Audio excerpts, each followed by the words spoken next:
across the UK, on DAB+, on your smart speaker, on your smart TV, and on your side. This is Talk.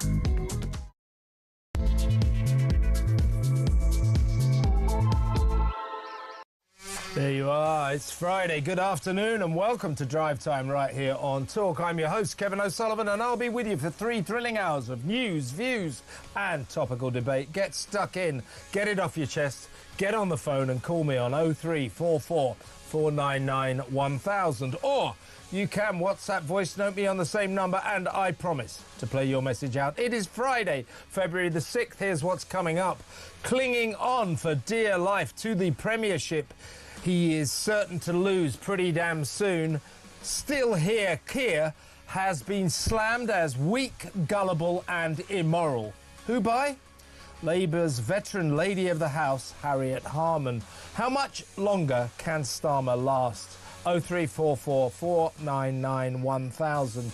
With loathsome seller of government secrets Peter Mandelson set to be arrested and grilled by police in the next few days, as his houses are already being searched, we learned just minutes ago, the sheer breathtaking stupidity of Starmer's decision to risk national security by appointing scandal-prone, proven, dodgy dealer Mandy as ambassador to Washington becomes clearer by the minute.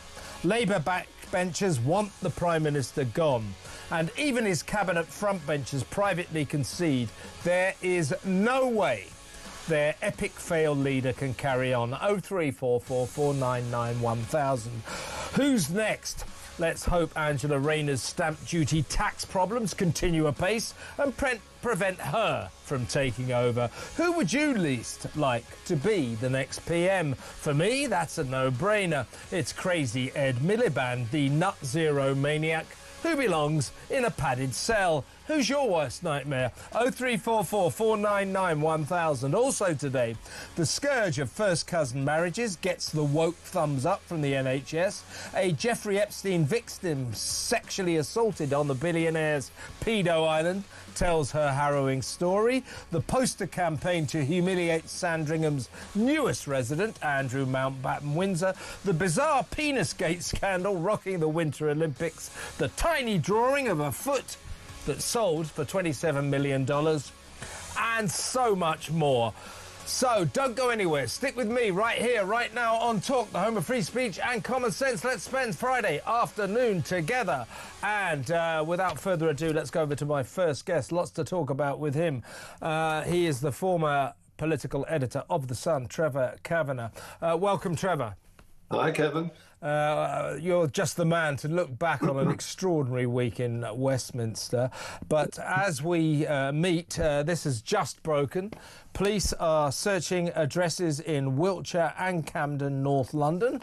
These are Mandelson's homes as part of the Miss Public in Public Office investigation. So the net is closing in on Mandy, and the police have let it be known. You remember when you were on the other day with me, just as we were talking, the news broke that the police had asked the government, the Prime Minister, not to release all the details, all the correspondence between Starmer and various officials and Mandelson leading up to Mandelson's appointment as ambassador to Washington.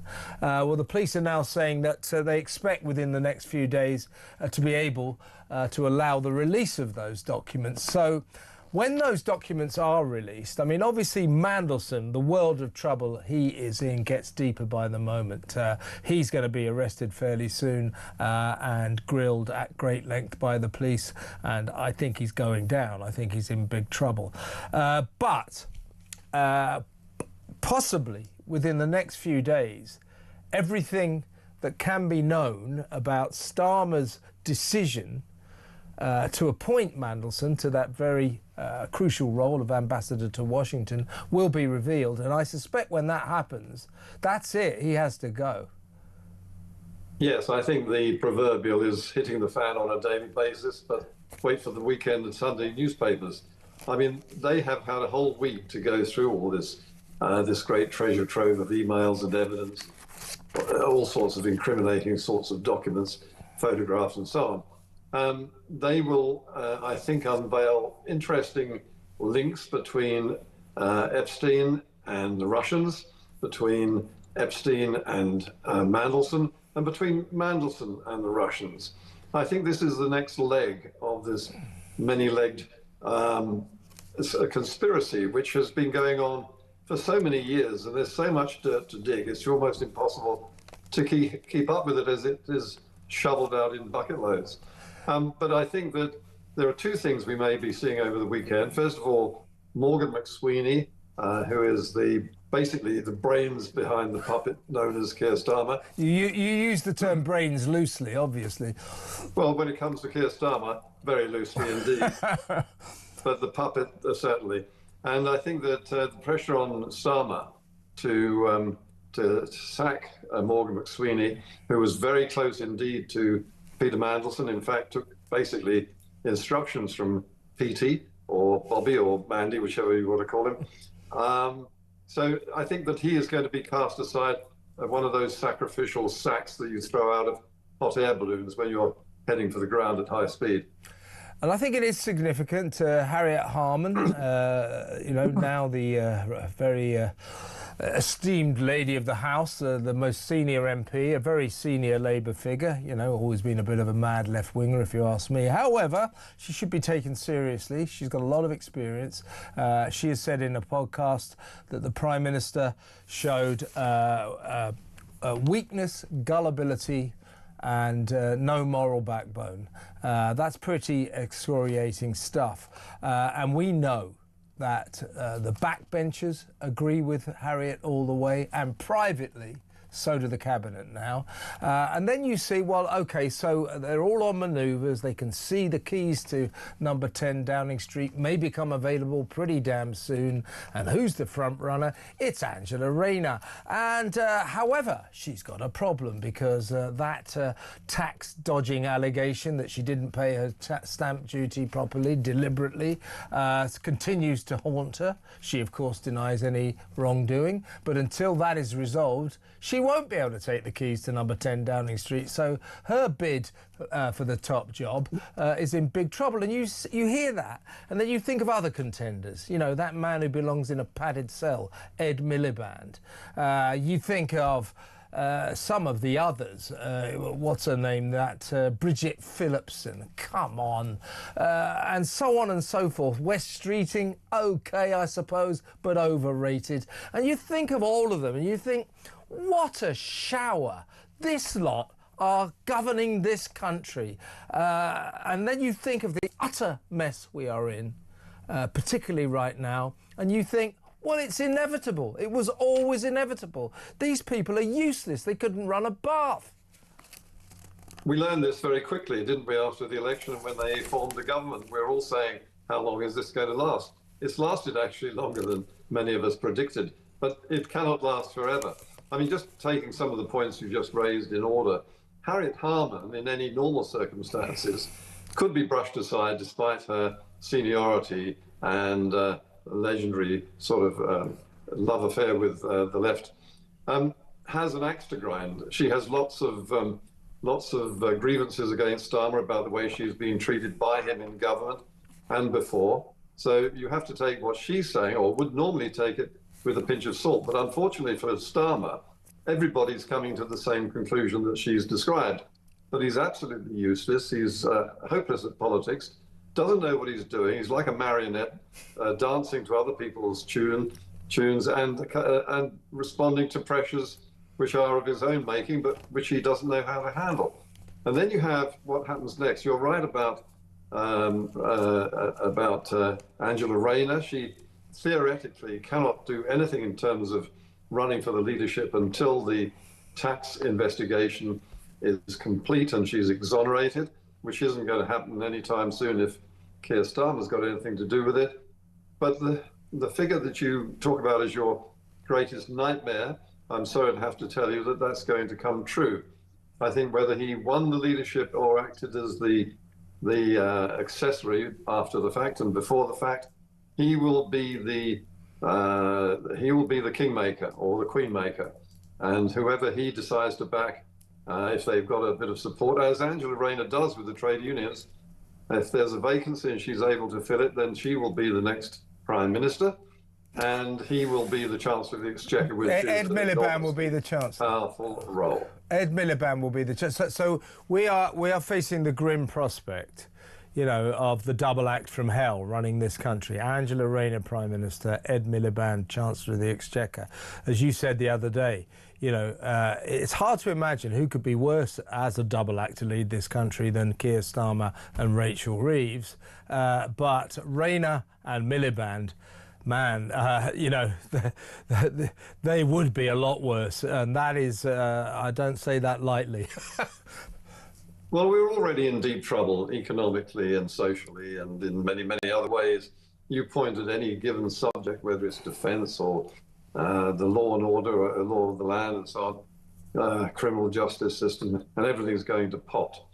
Under those two together, I think we may be seeing the end of the United Kingdom as we've known it for the last few centuries. It's changed a lot over that period of time, but I think it would be catastrophic to have them running it. The only possible salvation is that they will be very hard, I think, to sell to the public and indeed to Parliament generally, a person who has not been elected by the people taking over a government with a commanding majority without a general election. And I think that the Tories are weighing up the timing of a vote of no confidence, which, if it were to go against Starmer and the government, I think would bring down the government overnight. So there's a lot happening behind the scenes and could happen at any moment. It depends on when they see the opportunity to strike. And do you think that if the Tories time that vote of no confidence perfectly, that there is a possibility, presumably that might happen in the next few days, that that vote of no confidence might succeed? I think that the Labour Party is so desperate for leadership. I mean, frankly, they talk about headless chickens, but I think we're now talking about headless Labour MPs, which is more dramatic than the original metaphor. These guys do not know what they're doing. They haven't really known what they're doing since the moment they took office.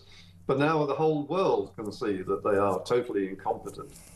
And so, but they're also deeply divided in so many ways, left, right, pro-Gaza, anti-Europe, pro-Europe, all that sort of thing. There's hardly a faction there with a commanding majority. The person who still has the affection and the support of the numbers that count is Angela Rayner, but she can't run. Andy Burnham, he also has a lot of support. He can't run. Wes Streeting is so close to Mandelson, you might as well make them twins, Siamese twins at that. So he is basically a no-go, a non-runner too. Yes. Who else is there? I mean, Bridget Phillipson, you mentioned.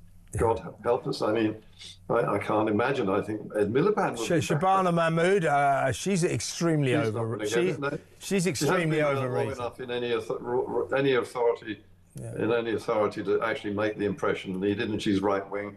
That's not tolerable. Yeah, and also she's the latest in a long line of useless Home Secretaries. She's no good.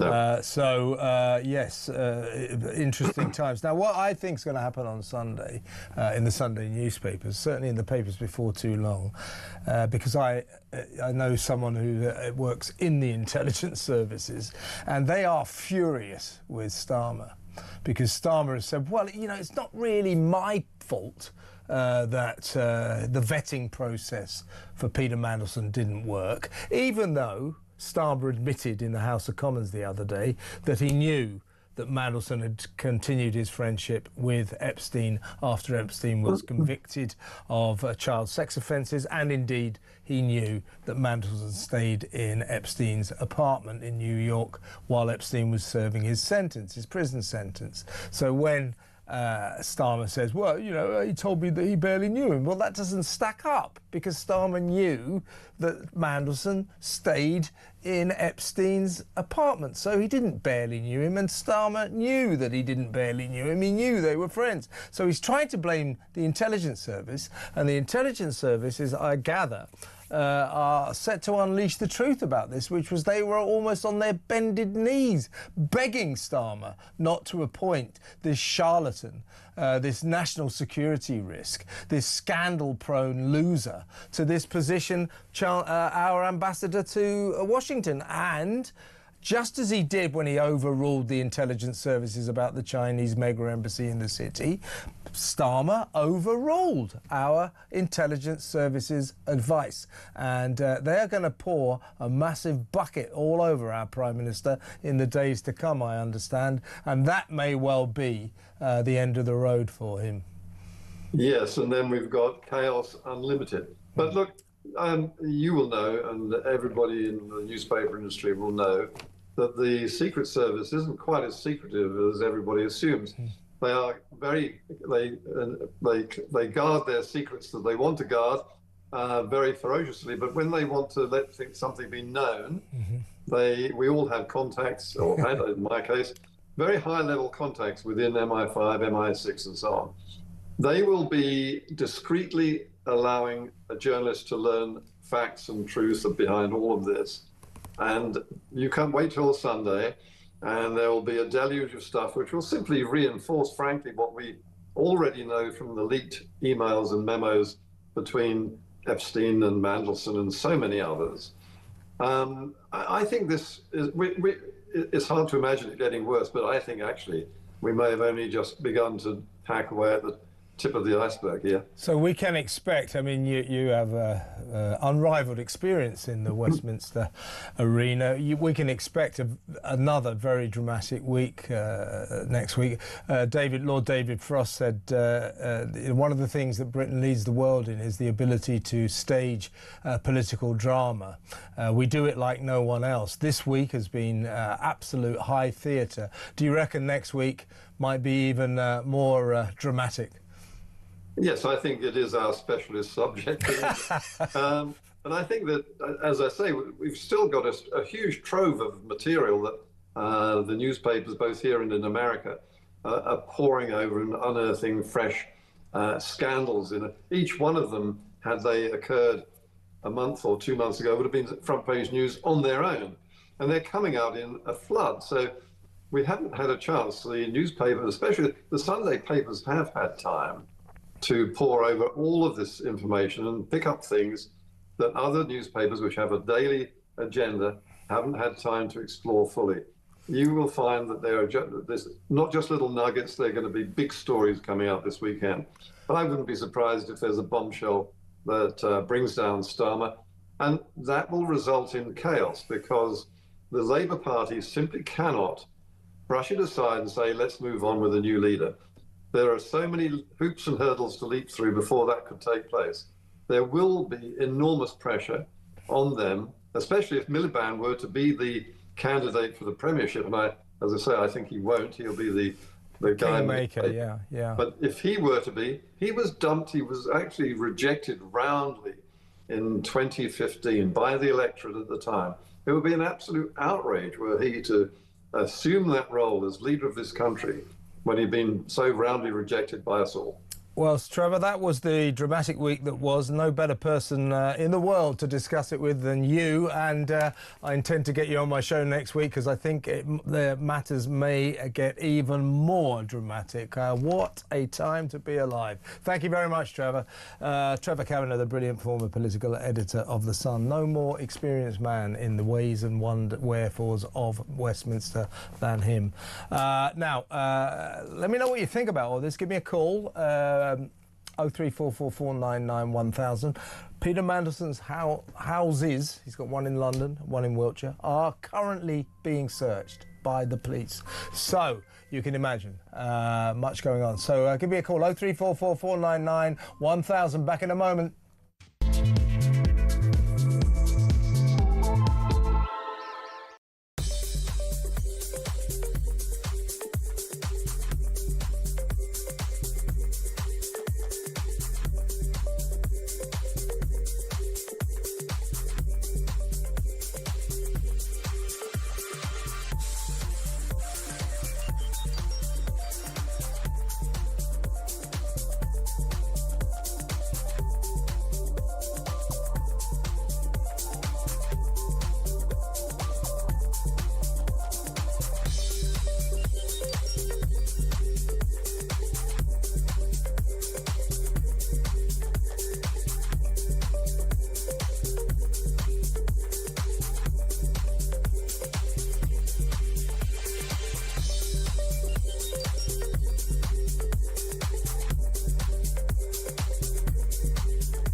and welcome to Talk Down the Local. Tonight, we're at McCafferty's in Epsom in Surrey.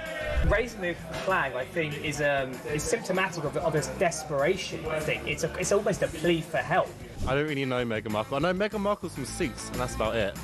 Actually, I quite like Suits. People coming to the pub and drinking 0% alcoholic drinks, they're still coming to the pub and doing trade. I don't know about anyone else, and I don't know where this is going, but I have 0% beers, and I feel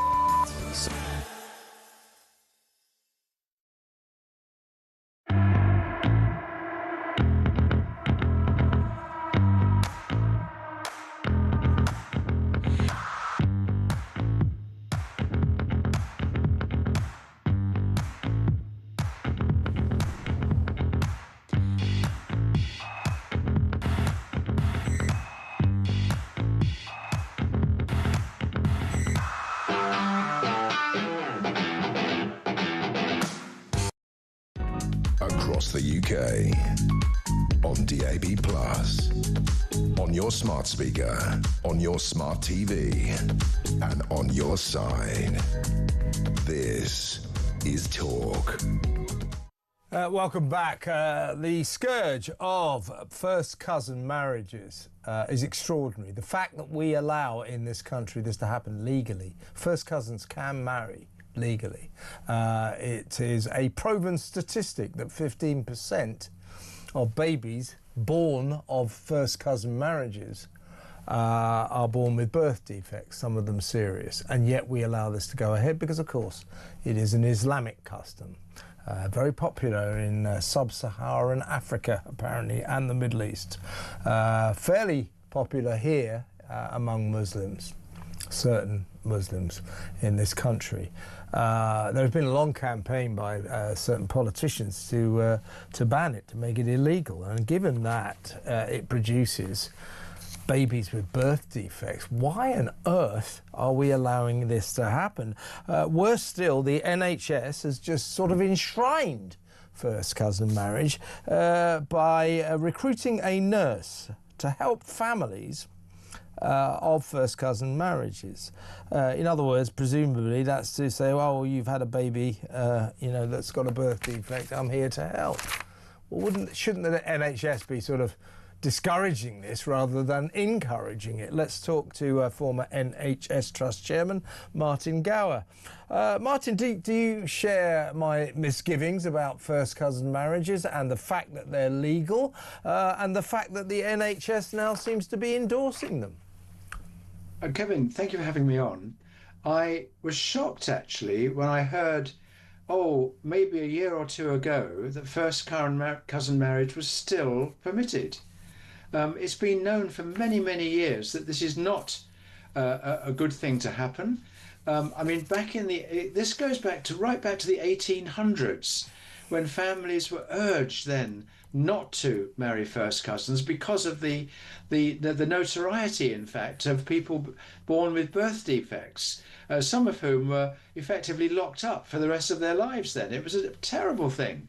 So I'm amazed that not only has it not been stopped, but by what you were just talking about, it's virtually being encouraged in certain parts of the country. Somehow this doesn't surprise me that it's happening in Bradford. So I think there's three things that I feel about it. Firstly, why now has it not been outlawed? And it should be clearly this is not legal, so it doesn't happen, and it is a criminal activity if you engage in it. I will be very clear on that, because there's clearly, as you pointed out, the birth defect likelihood, the risk is very, very great. 15%. There's a 15% higher chance of a kid being born with birth defects from a first cousin marriage than there is from a normal marriage. That's 15%. That's a really high statistic. Yes, it is. So stop it. It just should not happen. The second thing is, I see this as a public health issue. And it's interesting, of course, public health directors in local areas are employed by their local authorities, not by the NHS. And it's the role of public health to actually stop these sorts of things. They promote things like stopping smoking. They promote things like not drinking too much alcohol or taking drugs. this is another issue that should be addressed by the public health directors and the local authorities. And you know, Kevin, the third thing I've got about this is it is peripheral to the core mission of the NHS. Yet another thing. I don't give a damn what pronouns people want or what are expected. I want the NHS to concentrate on what it should be doing. And that is to make sure that everything is done to prevent poor health care, especially in those deprived areas. And secondly, to make sure the services they provide are prompt, effective, to high quality, and caring and compassionate to the patients they see. Those are the things they should be concentrating on. This other stuff, I'm sorry, it is peripheral. It occupies too much of their time, and they need to get on and get focused on what they need to do. The MP, Richard Holden, former Transport Secretary, has been waging a long campaign to outlaw first cousin marriages. It should be stressed, it's not cousin marriages. Too many people say, oh, you know, it's cousin marriages. Well, second cousins apparently, you know, do not produce birth defect babies. So, but it's first cousin marriages. You must focus in on that. He has been waging a long campaign to outlaw this for the reasons that we've been discussing.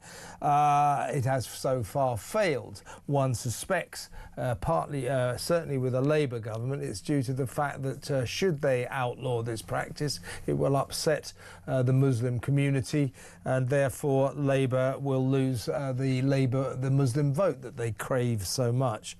That's no doubt the reason. Now, what I think about the NHS and the appointment of this nurse, the Bradford NHS nurse who gets this job will be ensuring the, and I quote, it's got some strange words in this, well-being of neonates, particularly in the context of genetic risks and health challenges that may arise from consanguinity. Consanguinity is defined as being descended from the same ancestor. Now, I don't have a problem with the NHS dealing with the results of first cousin marriages. It's not the NHS's fault that first cousin marriages are bafflingly, mysteriously legal in this country. But I do have a problem with them, in effect, enshrining the scourge of first cousin marriages by saying, oh, there's a special nurse to deal with the birth defects that arise from these problems. It's just like the NHS, in its classic woke way, you know, is endorsing this unhealthy form of marriage. Yes, it is. And it's just another line on the documents of wokery that is in the NHS. It's overtaken the NHS to an extraordinary degree. And actually, what the NHS needs is to have the right kind of culture that is welcoming and caring and inclusive. But it doesn't, see, all these DEI appointments, people earning a lot of money to go and preach to their own staff the great merits of diversity, equity and inclusion. We don't need that. We need people on the clinical front line to get people well and to advise people in the public health arena and in the primary care arena not to indulge in things that are going to cause birth defects or indeed are going to have negative impacts on their health. I'm just absolutely staggered. Let me tell you this, if I'd been the NHS, the chairman of that trust at this time, I would have said no, no, no. No, exactly. I mean, as I say, I don't have a problem with the NHS dealing with the results of these marriages. It's not the NHS's fault that these marriages are legal, but I don't think they should be endorsing it by hiring special staff to tackle this problem. Martin, really good to talk to you. Thank you so much for your time. Martin Gower there, former NHS Trust chairman. What do you think, folks? I mean, we shouldn't be having these marriages, should we? 15% higher chance of kids being born with birth defects from these kind of marriages.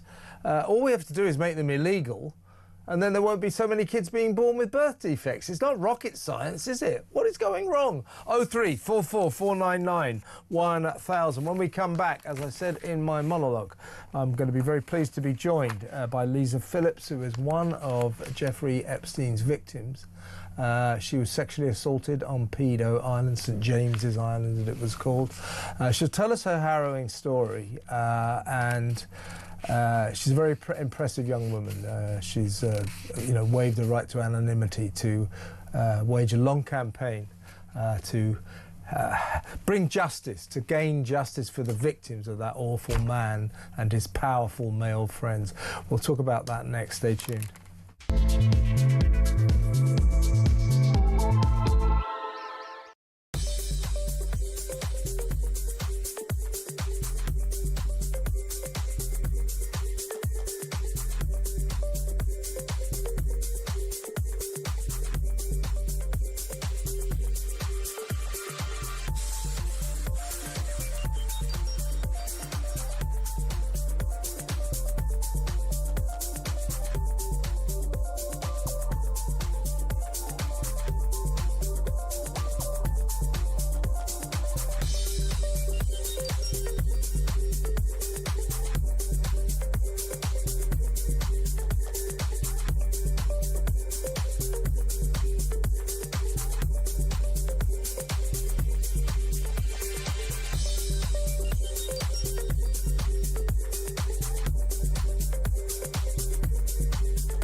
Across the UK, on DAB+, on your smart speaker, on your smart TV, and on your side.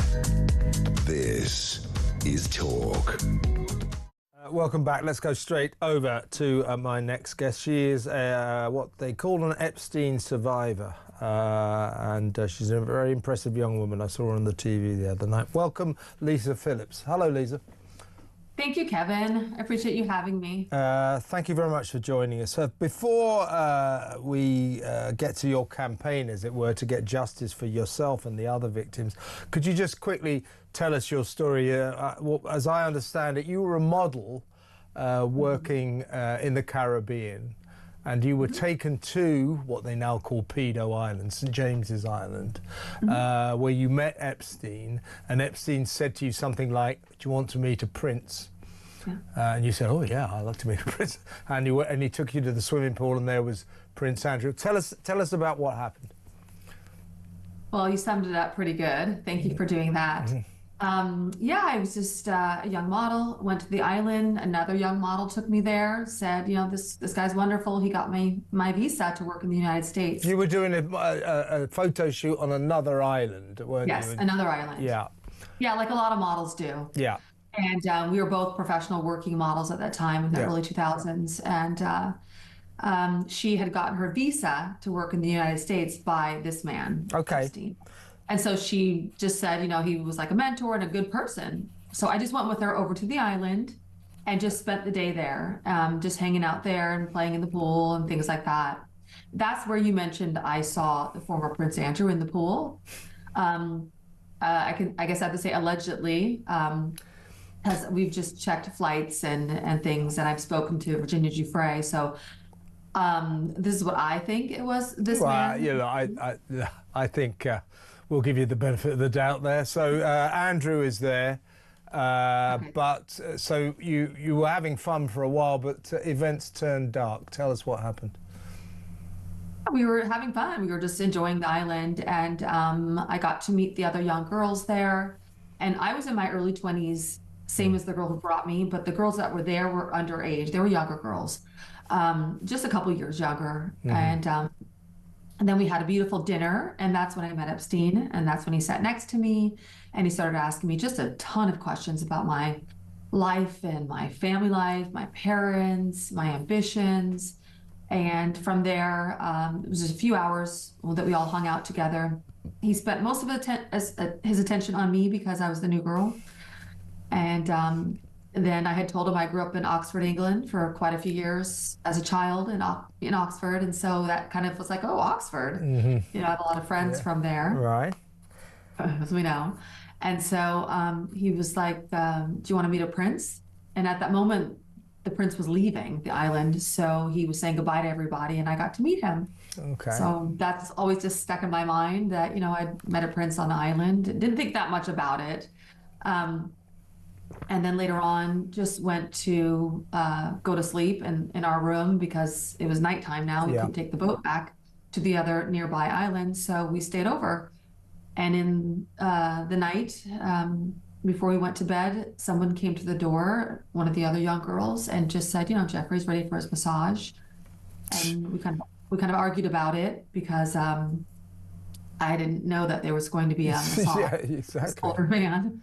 And I didn't know how to do a massage, and it just kind of freaked me out. And both the girls said, no, if Jeffrey said that he wants you to do it, you have to do it. And so I was just like, and I thought, okay, this was a really nice man that I met earlier, and he was, I don't know, kind of bonded to him a little bit because of the questions he asked me, and he made me feel so comfortable that I was just like, okay, well, I guess it can't be that bad. So I just went with the other girl who brought me. Over to his room where he was laying, you know, with a towel around him, naked on a massage table. And it was a real massage, you know, until it turned into a sexual assault. So he sexually assaulted you and your friend? Yes, he did. And then we ran out of there to our room and just like couldn't go to sleep that night until the boat came in the morning, and I just left the island. And that was the only time I had ever been on that island. Well, that's a very harrowing story, Lisa. So glad you survived it. And you should be very proud about the way that you bravely publicised what happened to you, because this is a story that we need to know the truth about. Now, I heard you on the TV the other day. You didn't meet Peter Mandelson, but like the other men that Epstein gathered around him, like the then Prince Andrew, Mandelson, you believe that Mandelson will know a lot. He has a story to tell that has yet to come out, and he should do so. Oh, he absolutely should do so, because the amount of time that he spent on the island and around Jeffrey Epstein, that he probably knows quite a bit, and he saw a lot. I'm not saying what he participated in. I mean, I think that the pictures and videos and things tell a good story, a good supporting story of what he was involved in. But from what I know, from knowing Jeffrey Epstein for those years, and for all my friends and and my survivor sisters that have known him, everybody knew what Jeffrey was into, what he loved, and who he had around him. Yeah. As you can see from the files, a lot of these billionaire men, bring your harem, bring the girls, don't forget the girls, don't forget the cuties. You know, they always knew that he had always young girls, either teenagers or young women that looked like teenagers. I mean, I definitely looked like a young girl at the time. You still do, Lisa, you still do. Thank you. But that's what his world was about. So what you're saying, you went to that island, you were there for a day or so and a night, you saw what was going on. So the idea, Peter Mandelson said, well, I went there, but, you know, I'm a gay man, I didn't really know what was going on. What you're saying is it is impossible to go to that island without being fully aware of the full circumstances of what happened there, which was... Well, I just think Mandelson should be very careful, because saying that you didn't participate in anything is very different from saying I didn't know what was going on. I believe it's impossible for him to not have known what was going on, because there was no way he was on that island without young girls being on that island. There were always girls on that island. Whether they were in their early 20s, late teens, or teens, they were absolutely there. So to say that he didn't know what was going on, why are older men with younger girls, first of all? And if he didn't participate in anything, he definitely saw other people participating. So it's impossible. He knew that. Yeah, it's impossible to go to that island without knowing exactly what was going on, right? I believe so. I believe because everything about Epstein was about his fetishes and his perversion and sadism and all that stuff. That was a well-known thing from anyone that knew him. What do you think of Epstein now? I mean, it's interesting what your story is. That at first he was very charming, and then later, I mean, it sort of turned into a sex fiend. Yeah, he just had too much power and too many enablers, and too many of the men that wanted to hang around him enjoyed it, and it just was like their fun playground and their little dirty secret. God. And they thought it was going to be a secret forever. Nobody ever thought, 25 years, 30 years, however long it's been for them, that all this stuff would come out. I mean, I never thought I would be involved in this either. And I didn't even know back then as much as I know now, not even just a little bit. And I'm still finding out new things every month. And not good stuff. Do you believe, we all are, Lisa, do you believe that Peter Mandelson and indeed the former Prince Andrew, now he's Andrew Mountbatten Windsor, that they should do the decent thing and testify to Congress? Well, absolutely, of course. This is a very important topic, the most important topic, I think of our lifetime. And we need answers because it involves, minors and children. And so this is a very important thing. As everyone has seen in the files, it's not like I'm just saying this and you're saying this. It is in the files for you to do your own research that you could pretty much tell just by reading most things that there was a major perversion going on. We know that. And a trafficking ring. So when you were there, obviously Andrew had been there, Prince Andrew. You said that you were introduced, you saw him in the pool. Did you have a conversation? Did he say anything to you? No, I just met him briefly before he left. Okay. And I just remember, the prince. I didn't think anything of it. For years, I didn't know that other girls were being even abused on the island at that time. When what happened to me, I thought it was just because of me. Yeah. I don't know. That's usually how victims think. I didn't know, and nobody talked about it. And I've had many girlfriends during that era, that time frame, that were abused by him, but we never talked about it until he started getting in trouble after the Vanity Fair article came out in 2003. Yeah. Then people started talking about it. And I also had, you have to understand too, is that I only started speaking out in 2019, 2020 was because of Prince Andrew. As because what I saw on the island, it all fell into place for you because of what happened to you. Lisa, listen, I'm so pleased you came on the show. Please come on again, and you're very brave, and you stay strong. Thank you so much. Lisa Phillips, the Epstein survivor. What a story. What a story. Let's go to break.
and welcome to Talk Down the Local. Tonight, we're at McCafferty's in Epsom in Surrey.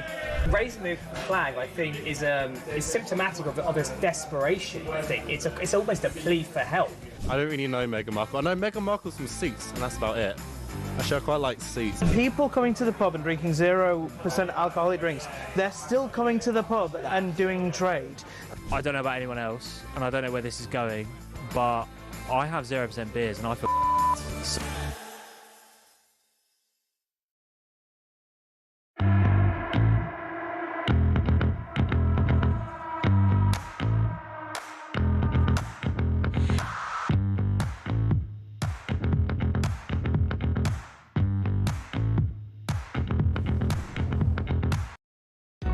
across the UK, on DAB+, on your smart speaker, on your smart TV, and on your side. This is Talk. Welcome back, and we were just discussing Prince Andrew as he then was and his antics on Pedo Island with that very brave victim of Jeffrey Epstein, of an Epstein sexual assault, Lisa Phillips.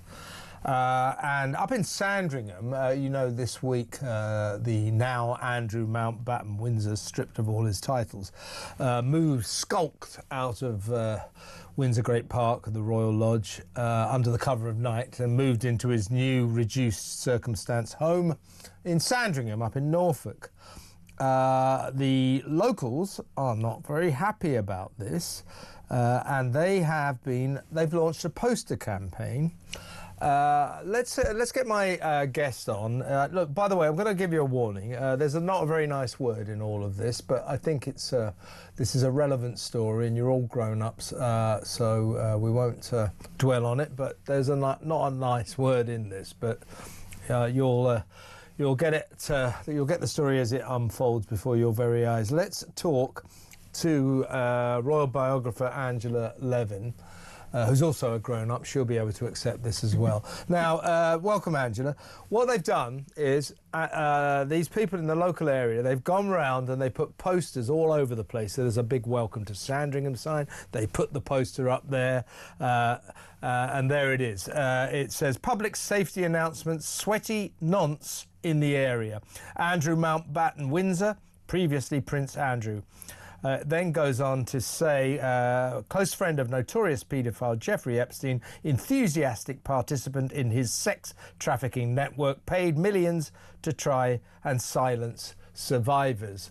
So this is a rather near the knuckle, and let's face it, rather funny campaign by the locals to let Andrew know they don't really want him there and to humiliate him. But also I think this brings yet more embarrassment on the poor king and his family. Yeah, absolutely. I feel very sorry for them because they tried their best to actually sort things out, and they did get him out the way, and King Charles has been waiting years to try and get his son out of his house, his 30-bedroom house, and it didn't work, and now it's worked. They could have given themselves a great sigh of relief, but they haven't, because this is horrible, and it will just go on, won't it? Yeah. I think he won't stay there for very long, though. I think there's a chance he's going to go, far away, because he won't like it for himself. He's such a snob, and he's such a demanding man that I don't think he will like people to talk to him as if he's a lower person than themselves. Well, it's hard to imagine anybody lower than this guy. Public safety announcement. Once again, I'm going to say this word, sweaty nonce in the area. These posters are all over the Sandringham area right now. And, of course, it highlights that ludicrous lie that the then Prince Andrew told Emily Maitlis in the Newsnight interview. You see, the thing is, they said I was sweating when I was dancing. It's impossible because I have a condition where I cannot sweat, which, of course, every doctor in the world said immediately afterwards, there's no such condition, everybody sweats. And they also go on to say, paid millions to try and silence survivors. That would be Virginia Giuffre, who was given £12 million by Prince Andrew, the then Prince Andrew, not to go to civil court in New York and take his case into the public arena. And of course, that payment was accompanied by the ludicrous statement, or his continued ludicrous assertion, that he'd never met Virginia Giuffre. I mean, let's talk about that for a second. It's so stupid, so ridiculous. You've never met this woman, and yet you gave her £12 million not to go to court. This is the entitlement and the stupid, ludicrous nature of what he's been trying to tell us, this man. I've never met her. Oh, here's £12 million. Who does he think he's kidding? No, I think he wasn't actually kidding too much then, because the late Queen Elizabeth was extremely ill. And I think there was some sort of thing where he felt that he didn't want him to be under more stress while his mother was still under stress herself. Now, I don't agree with that at all, but I think he's also lost it, because anybody would think if you give someone £12 million, then you obviously did it. But I think there was a thing where he didn't want a court case at that time, the same time that his mother was very ill. Which is quite extraordinary for him actually to think of someone else, because mostly he thinks of himself, doesn't he? Well, Angela, just in case we get too lost in wonder at his altruism, don't forget that 12 million quid, as far as we understand, he had to get off his ailing mum. He had to get that money from her. Oh, sorry, I don't want to embarrass you with this court case, but you're going to have to give me £12 million to stop it going ahead. That was the chronology. Yes, it was terrible, but his mother, who adored him more than all the others for some extraordinary reason, she would always give him the money. He might not have told her exactly what it was for, probably said something, but I mean, he's just gets worse and worse. I've jotted down here, if you're interested, how he's treating his staff, how he was treated, and how so many of them now want absolutely to have nothing to do with him, and what he likes to eat. It's a little bit amusing. Oh, go on. Yeah, okay. I like this. What? I like this. Go on. The eating is very interesting. He likes traditional, simple British food, meat and potato pie, salmon with salad, right? That's all he likes to eat. Okay. He only now has one chef. Before, where he lived up, but he had three, but now he only has one. But wait for this. Yeah. He likes sweet things, so he has prunes for breakfast. It's like something like, you go on. Creme brulee for dessert. So that's what he likes done almost all the time. He doesn't like a great variety of things. That's it. The way he treats his staff and what they feel, and at the moment where some of them are saying we're not going won't work for him. That's all, right. Yeah. I can tell you some other very nasty things. Go on then. Well, this is an easy one, but stupid. He has 72 teddy bears on his bed. Sorry, go on. Yeah. And the staff have to do a proper lineup on the bed, and someone has to come in and teach them that. Otherwise, he goes absolutely ballistic. Now, 72 teddy bears on your bed, okay? Now, he decides that people have to pick up crunched up soiled tissue. Oh, God. In the morning, round the side of the bed. I know. This is just so ridiculous that we are supposed to revere and look up to this snivelling, low-life, lying oaf. And I don't like the fact, I mean, I suppose the king has no choice, but the king's going to pay for him. He's now going to live in a 5-bedroom house with a chef and a staff. I think the king should just say, look, bugger off to the Middle East, go to Saudi Arabia or Bahrain. Well, Abu Dhabi, the sheikh there, Sheikh Mohammed bin Zayed, has invited Andrew, to come to Abu Dhabi, and he's got a place where he's got a swimming pool, cinema, a whole load of chefs. They won't like that with English food, will he? And he can go to that and get out the way. But you don't know what he'll do over there, which you can be sure that journalists will watch out and tell everybody. Absolutely, quite rightly too. But I think unless he gets out of the country soon, he's going to get his collar felt, just like Mandelson. I think he's in criminal trouble. Allegations that he was selling secrets to the Chinese and the Russians, not admitted, of course, but allegations, very serious. Angela, great to talk to you. Thank you so much. That was brilliant. Angela Levin, there, royal biographer, with the campaign to get rid of sweaty so-and-so Andrew from Sandringham, and those details about his new life. Extraordinary.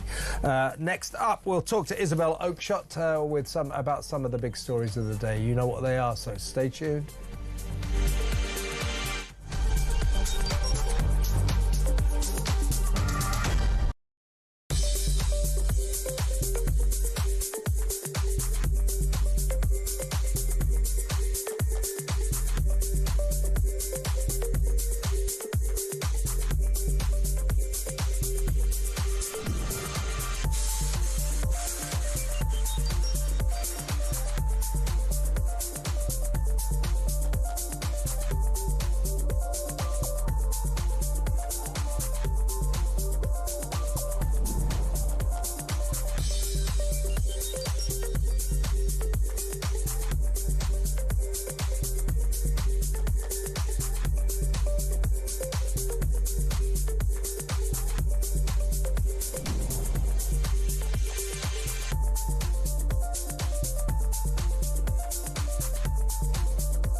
Across the UK, on DAB+, on your smart speaker, on your smart TV, and on your side. This is Talk.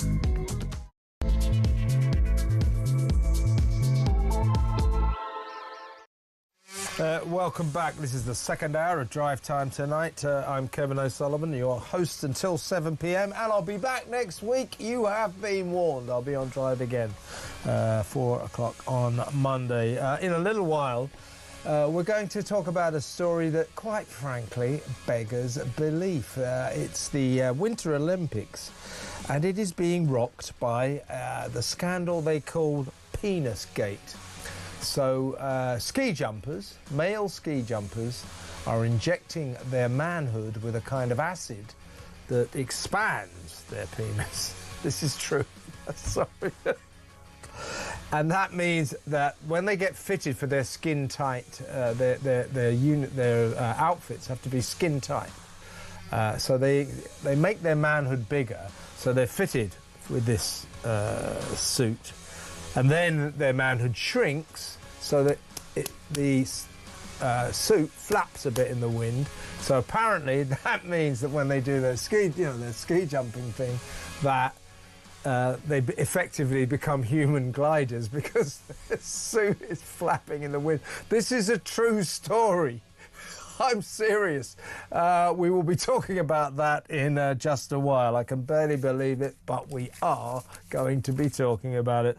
But let's deal with some more serious matters now for the next 20 minutes or so with Talk's excellent international editor, Isabel Oakeshott. Welcome, Isabel. I mean, I really was getting concerned there that I was going to have to offer some expertise on this subject, but I think we're moving swiftly on, aren't we? Yeah, I was just discussing it in the handover with Ian Collins, and I said, what they do is they inject it so that their suits go back. He said, of course you inject it, but for different reasons, don't you? Yes, thank you, Ian. Yeah. And well, I'm glad I'm not commenting. That would be winging it, so to speak. Level. Well, you saw me doing my ski jump impression there. But I'm not going to take my impressions any further. Oh, all right, then. No, I won't. Right, let's talk some serious stuff. Literally, just as this show was starting an hour or so ago, the police revealed that they are searching Peter Mandelson's houses in Wiltshire and Camden in North London, and this is as part of their misconduct in public office investigation against his lordship. And if he's found guilty, or if they charge him and prosecute him for this malfeasance in a public office, can carry as much as a life sentence in prison. I think one wouldn't want to predict what will happen, but I'm going to. I think he's going down. Now, the police have said that while they have called for the documents between Starmer, government officials, and Peter Mandelson and the intelligence services that were involved in him being appointed, the run-up to his appointment as Washington ambassador, although the police have asked at this stage for those to be kept secret because they fear it may affect their investigations. We're hearing they may lift that ban next week, so we may find out exactly what went on that led up to the decision, the extraordinary, bizarre, gullible, stupid decision by Keir Starmer to appoint this dodgy, scandal-prone loser to the job of Washington ambassador. Now, when those documents come out, if we do find out next week, everybody in Westminster is saying, well, that'll be it. He'll have to go. Starmer will be gone, possibly next week. I mean, to say he's teetering on the edge is an understatement, isn't it? I mean, this afternoon they've resorted to trying to frighten Labour MPs by saying that if there was a change of Labour Party leadership, if there was a change of Prime Minister, there'd have to be a general election. Well, I mean, that is complete nonsense. There have frequently been changes of Prime Minister and no general election has followed. Angela Rayner Don't we know from the last Tory government, for God's sake? Well, precisely. So there's absolutely no requirement for a general election after a Prime Minister changes. In fact, it's highly unusual for there to be a general election called after a Prime Minister changes, and it's purely in the gift of whoever's in charge. So that's the desperation that they're at. You know, that's what they're trying to do, sort of saber rattle in that way. It's not going to work. Labour MPs, they are a bit stupid, but they even then stupid as to not buy all of them, not all of them, most of them, but not all of them. But to be fair, I was just on Trevor Kavanagh. And we have just seen, even in his long experience, one of the most dramatic weeks of high theatre in Westminster that even he can remember. And he's predicting, and I would agree, that next week could be even more dramatic. And all of it is leading towards the defenestration of Keir Starmer, isn't it? Oh, without a doubt. You know, I think things are well underway behind the scenes for his exit. You know, and that maybe he's going to go quietly, or maybe he's going to have to be shoved. But one way or another, it seems inconceivable that he's going to last. I said yesterday I didn't think he'd last to the end of the month, and I'd stick with that. The only way in which he would last till the end of the month is if he says, well, I'm resigning, but I'll hang on until there's a new leader. And I think that's quite probable. That would be a very normal thing to do. It's quite unusual to just bail out and not have and wait for there to be an interim, a David Lammy situation. That's still possible. But just kind of picture, if you will, this afternoon, how it is to be Peter Mandelson. I mean, God knows where he is. But to have the police raid your home is quite an extraordinary thing indeed, for somebody that has reached his dizzy heights. Imagine them turning over every little thing in those properties. Goodness knows what they're looking for or what they will find. But I just have a little feeling that ultimately, you said, Kev, that you think he's going down. I think he may end up going down for something rather different. I don't know what it is, by the way. I'm not hinting at some big secret, but I wonder whether he's going to end up being prosecuted for something different. That's right. Something in relation to money, something in relation to the sourcing of that money. I'm not quite sure what, but if I were him, I'd be feeling pretty twitchy at this point. Well, he's going to. I'm as we know, his homes are being searched, but before too long, next couple of days, he'll be arrested and then, of course, interviewed, interrogated, grilled by the police, probably for many hours. So he has a serious ordeal ahead. Now, if you'd have said, if you and I had been talking, shall we say, a month ago or 6 months ago, when he was appointed unwisely to that position in Washington. If we'd have said, tell you what, Isabel, I reckon in 6 months' time, old Peter Mandelson will be under arrest, facing a criminal investigation, and the police will be searching his home. You wouldn't have believed it in a month of Sunday. It is extraordinary how far this man has fallen in such a short time. And just how much this story has escalated. I've at times I've sort of got a bit fed up of the Epstein saga. I did before the latest tranche. It's just gone on and on and on and on, and you kind of got to the point where you thought, well, look, Epstein's dead. Ghislaine Maxwell's been in jail for God knows how long. Prince Andrew, or the artist formerly known as Prince Andrew, now Andrew Mountbatten Windsor, couldn't possibly be rubbed any further into the dirt. So what more is there to say? Well, it turns out there's a hell of a lot more to say. And those emails, the extracts are just they're just extraordinary, aren't they? I mean, they make mind-boggling reading. And it's almost now become, well, quite irresistible as a political drama on a scale that we've just not seen, probably for a generation. I had a narcissism expert on the show last night, and we put Peter Mandelson on the couch, to sort of psychiatrist couch, and his name's Richard Grannon. I did the same thing with him for Meghan a few months back. Anyway, Richard did spend yesterday morning going through all the stories, all the files, trying to work out what kind of a person Peter Mandelson was. His conclusion was that he shows tendencies of being a psychopath, a sociopath, he suffers from Machiavellianism and sadism, because he enjoys the discomfort he puts people into.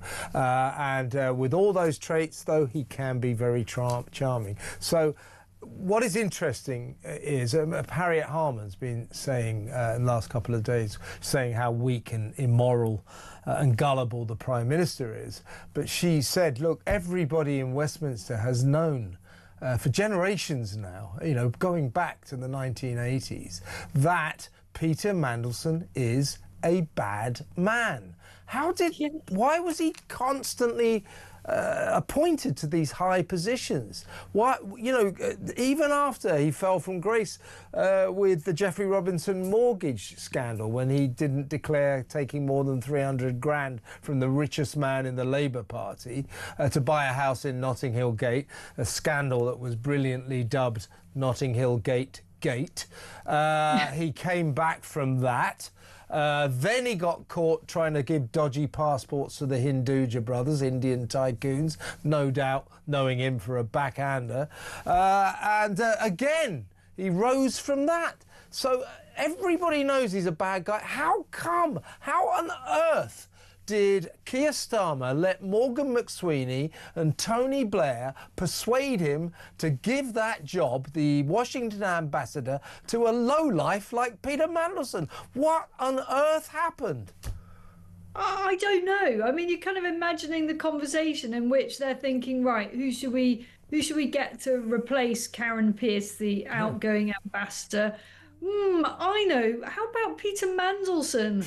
Brilliant idea. Said ever, apart from Keir Starmer and Morgan McSweeney and one or two other, crazy Labour people that somehow thought that a leopard will change its spots. It's obvious Peter Mandelson is slithery and snake-like and fundamentally flawed. And we could add to that he's a clever man, but as you've pointed out, Kev, repeatedly, somehow clever without the judgment or the wile or the cunning to avoid getting caught. Clever men don't get caught, Isabel. Clever men don't get caught. As Richard Littlejohn said in his brilliant column the other day in the Daily Mail, whenever there was a scandal unfolding, all the clever people dived for cover, leaving one guy standing in the middle of the room with his trousers round his ankles holding a smoking gun.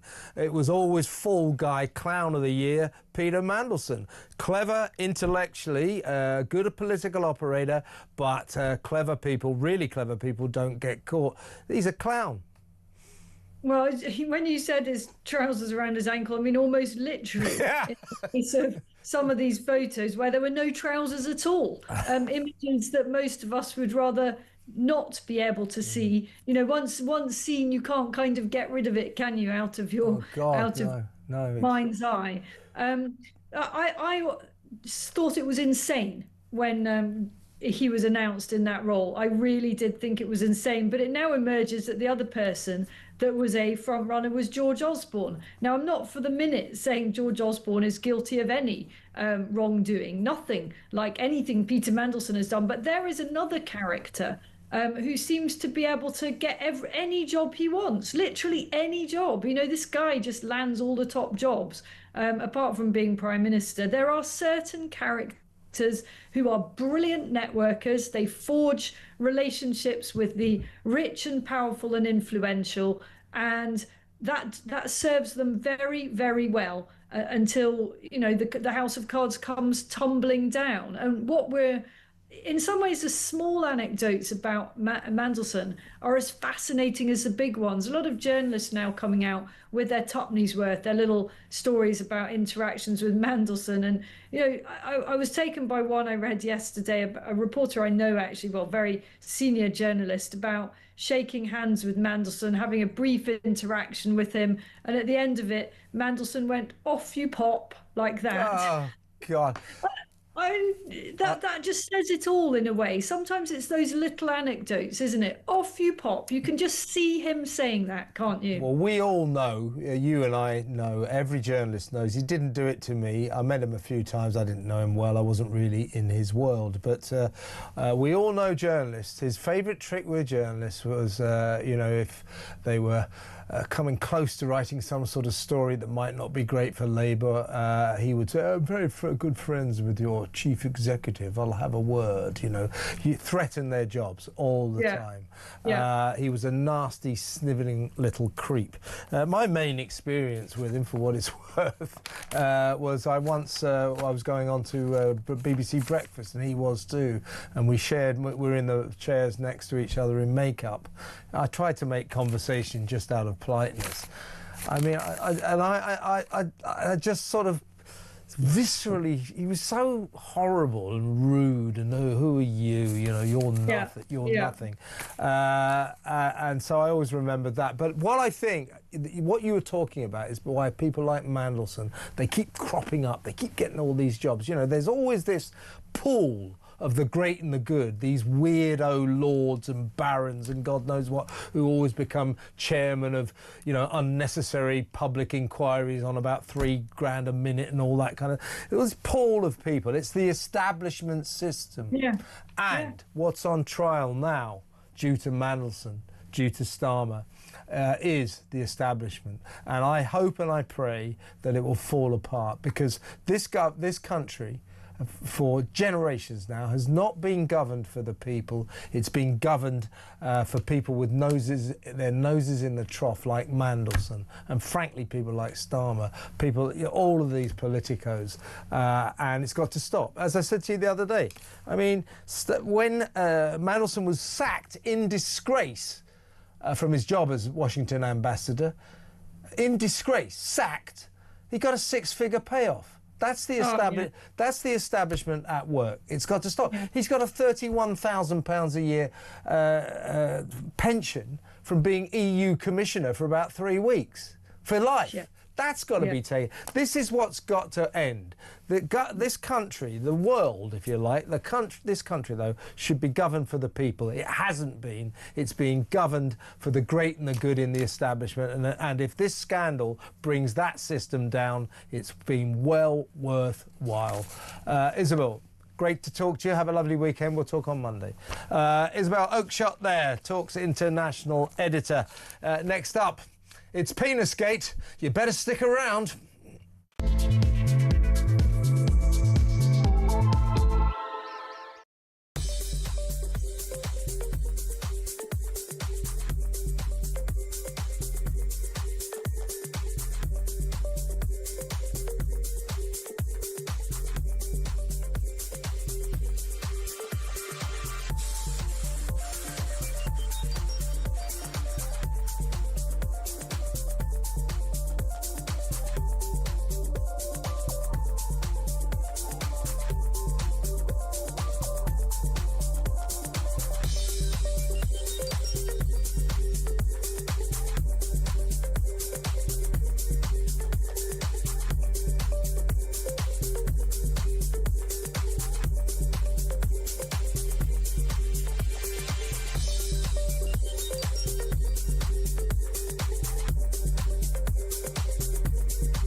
Hello and welcome to Talk Down the Local. Tonight, we're at McCafferty's in Epsom in Surrey.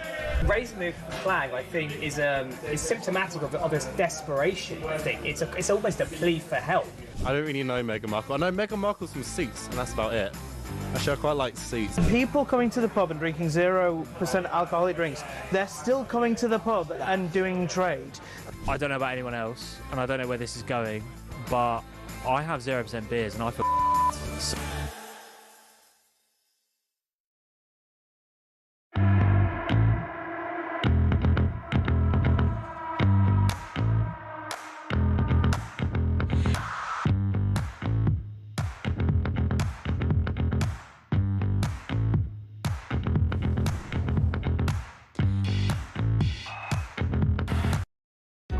across the UK, on DAB+, on your smart speaker, on your smart TV, and on your side.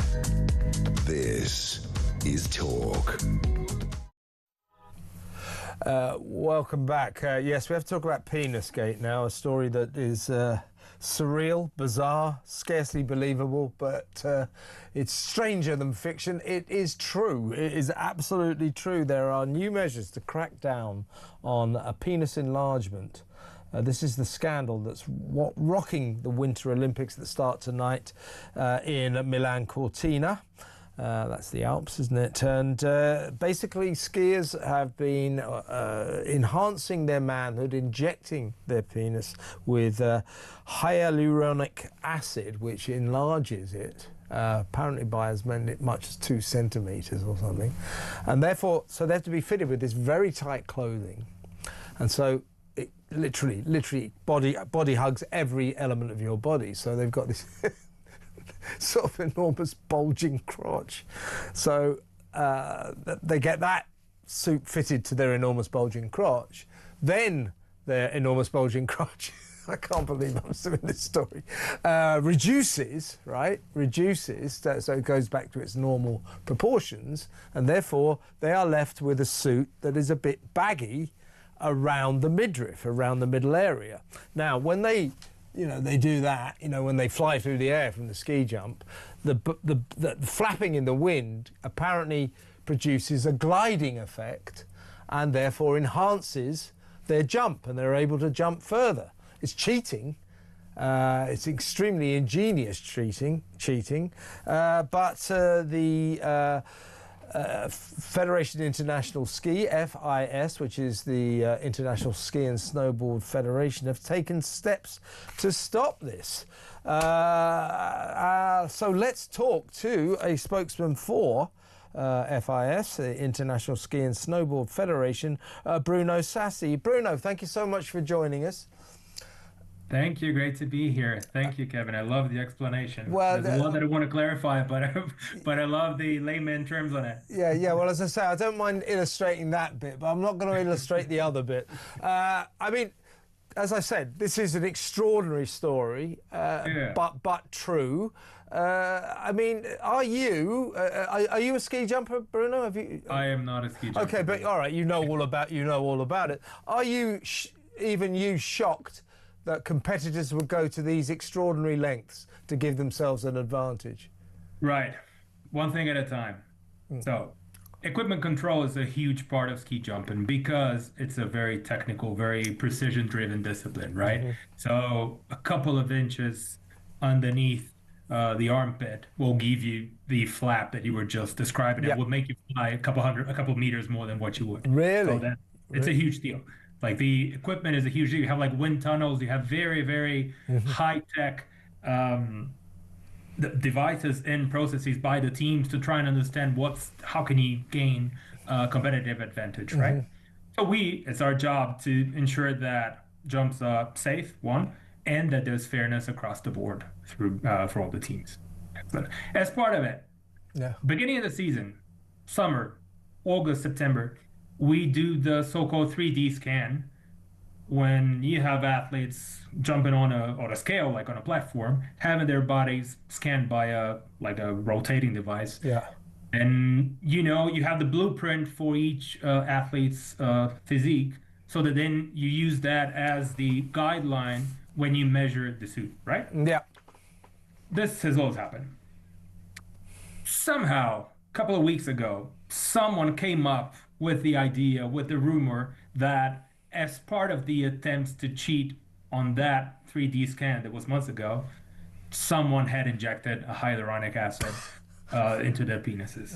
There's never been any indication, let alone any evidence, that this has been the case, ever. No. There's no investigation open. There's no case. There's no... I understand. I'm a journalist myself. What? Well, you'll know then, Bruno. You know, not to use.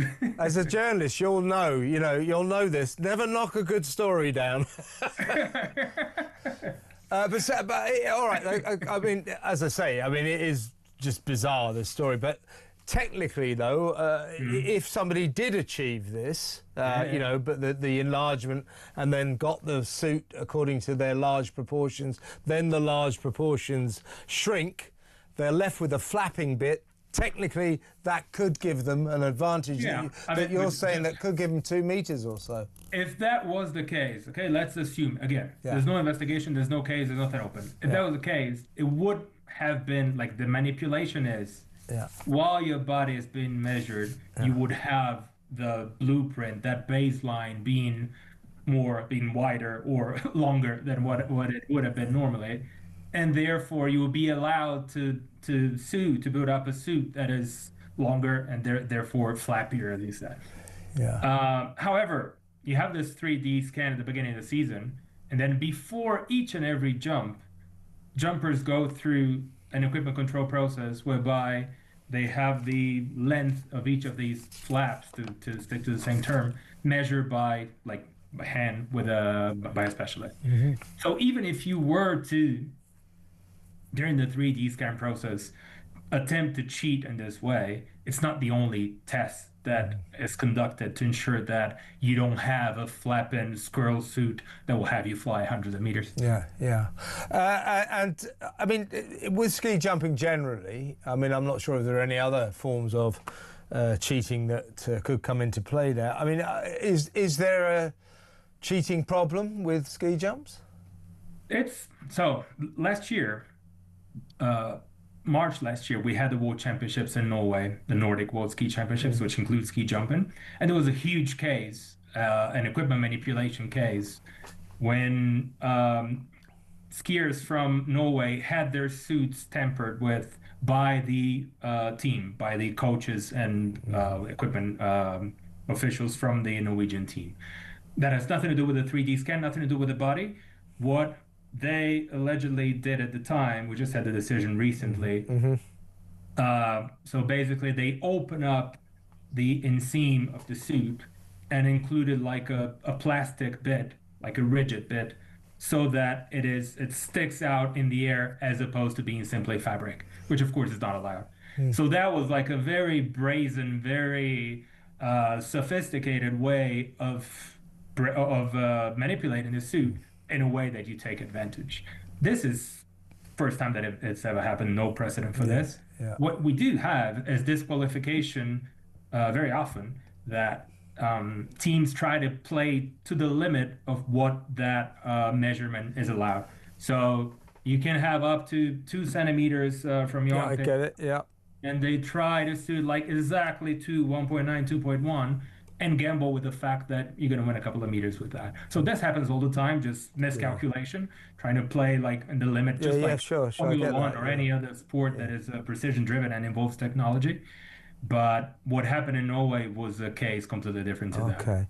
That was Crotchgate, now we have Penisgate. Crotchgate, now Penisgate. What a sport. No, seriously, I mean, it is an amazing spectacle. It is the most impressive event, I think, in the Winter Olympics. Great to watch. 200-something meters. Just astonishing. I mean, terrifying. It's if you ask scary. me. Yeah, exactly right. Just Scary. watching But it. just to reiterate, Bruno, that every competitor has to have their suit, individually fitted so that there are no flapping bits, and that has to be monitored and properly checked before they're allowed to compete.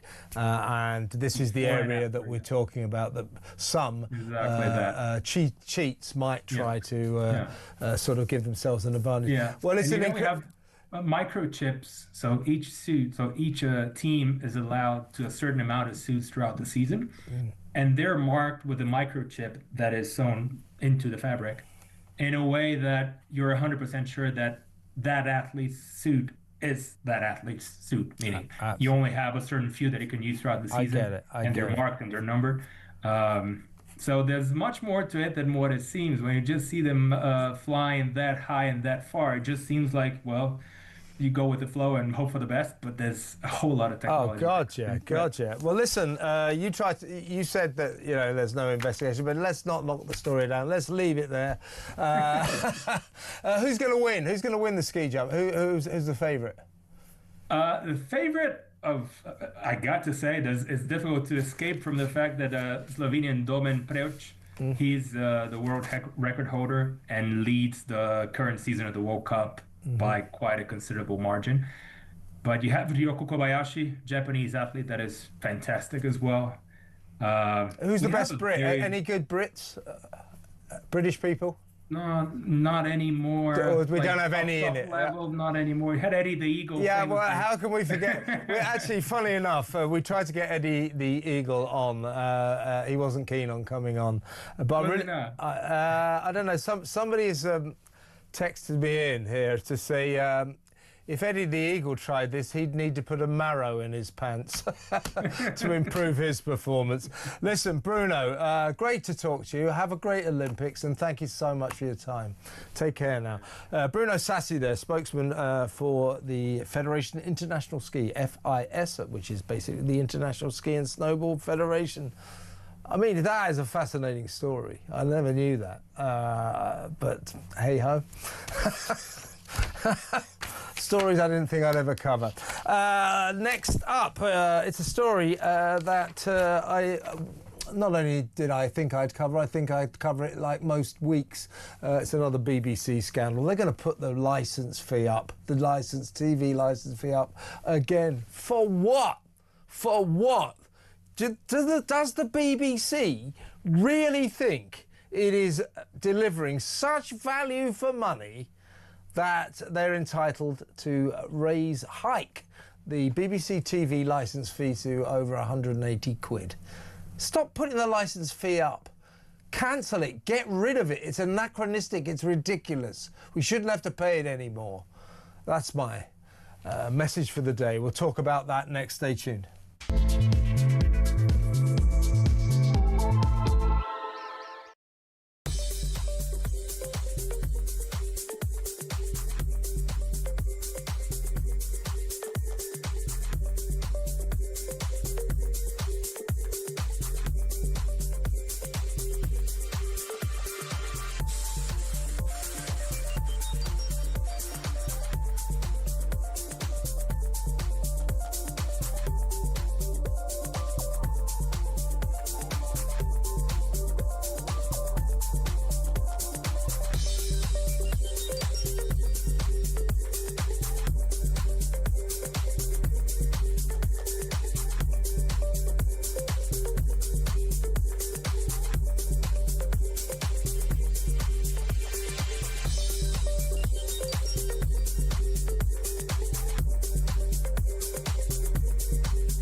Across the UK, on DAB+, on your smart speaker, on your smart TV, and on your side. This is Talk. Welcome back. Yeah, the TV licence fee is going up again. Thank you very much, Auntie B, fleecing us. Basically, at the moment, it's already an extraordinary con. It's £174.50 a year. There's now going to be a 3.12% rise, taking it to £180 a year. This apparently is to put the BBC, help keep the BBC on a stable financial footing. Do you know how much those con men at the BBC, and women of course, get at once a year from us? Us long-suffering BBC TV licence payers, they get 3.5 to 3.8 billion pounds. 3.8 billion pounds, and they need more money to be put on a stable financial footing. Well, as far as I'm concerned, they can go to hell. And I think already loads of people are not paying their TV licence. They're sick of it, partly because they think it's too expensive, partly because they find it infuriating that not to pay it is some kind of, and then you watch the BBC, is a criminal offence. That's absurd. Antediluvian and anachronistic, and mainly because the BBC doesn't deliver very good entertainment, does it? It delivers a biased anti-Israel, arguably anti-Semitic news service. Its drama is, now and again okay, but mostly woke and rubbish, and it has no comedy. And we're supposed to pay 180 quid a year for that, for a year. I mean, the BBC is funny, but not in a good way. Let's talk to spokesperson for the Taxpayers Alliance, William Yarwood. Hi, William. Good afternoon, Kevin. Great to be on the show. Great to have you. I mean, this is getting beyond the pale. Already people are not paying this licence fee because they think it's far too much and they don't think the BBC delivers value for money. The BBC, nevertheless, still picks up 3.8 billion pounds a year from us long-suffering TV licence fee payers. And we're told they need more money to be put on a stable financial footing. Who do they think they're kidding? Yeah, right. I mean, a lot of the British public are waking up to this. I mean, I think 1 in 8 households no longer actually bother paying the licence fee, which, Kevin, actually meant that the BBC lost about £1 billion in last year, which was a record for them. I'm very sorry for them, of course. That must be terrible to lose that amount of money from people who can't be bothered watching their woke rubbish. But nevertheless, one of the reasons, and we do this at the TPA every single year, we do a BBC rich list, and we sort of, go into their accounts and reveal just how many senior executives and big stars are receiving money. And when it comes to senior executives, well, the number of senior executives earning over £250,000 a year, Kevin, rose from 19 in 2023-24 to over 30 in 2024-25. So maybe they're, losing money from licence fee payers and they're seeing their salaries go down and they're thinking, oh, well, we need to squeeze more money out of them some way. So let's hike licence fee money on people who we force to pay it. It's completely disgraceful, and as I've said many times before, we at the TPA believe in the complete abolition of the licence fee and replace of BBC with a subscription-based service like the rest of the media seems to currently do, and provide better services and better value for money. And of course, you see, the big problem I think now with the BBC, it probably always has been, but it's getting more poignant as the years go on, is that it does not have the commercial imperative. It's a public service broadcaster, allegedly. But then again, it delivers entertainment, Strictly Come Dancing and all that kind of crap. But if you don't have the commercial imperative, then there is no impulse to deliver first-class entertainment. In other words, if it had to live on its own devices, if it had to make its own money, either from subscriptions or advertising, like the streaming giants do, and of course our commercial channels, Channel 4, Channel 5 and ITV, if it had to make its own money, then it would have to deliver programmes that people want to watch. Otherwise it wouldn't make any money. But because it gets this free money, £3.8 billion every year, it doesn't have to produce excellent programmes. It doesn't have to care whether or not the public like their programmes, because it gets the money anyway. So the licence fee is too expensive. People don't want to spend that amount of money just to watch television, and it is detrimental to the BBC's output. Yeah, completely. I mean, you're right. It's a public service broadcaster and is therefore part of the public sector and is not sort of in tune with market signals, I suppose is the correct word to use, like any other business might be. If a business is doing badly, if a business needs to sort of, if it's lost revenue, it would think about, well, how do I cut back costs? How do I produce better products or better programs or whatever it might be? And Disney Plus, Amazon Prime, Netflix, the works, they've all gone through those kind of processes before by, reducing and hiking their fees and then introducing new kinds of fees, sometimes with ads, sometimes without ads, and provides choice, right, for the individual viewer. Everyone, they have choice with where to go. They have choice with what sort of subscription they want to have, if they care about ads on the shows, if they care about having certain kind of shows.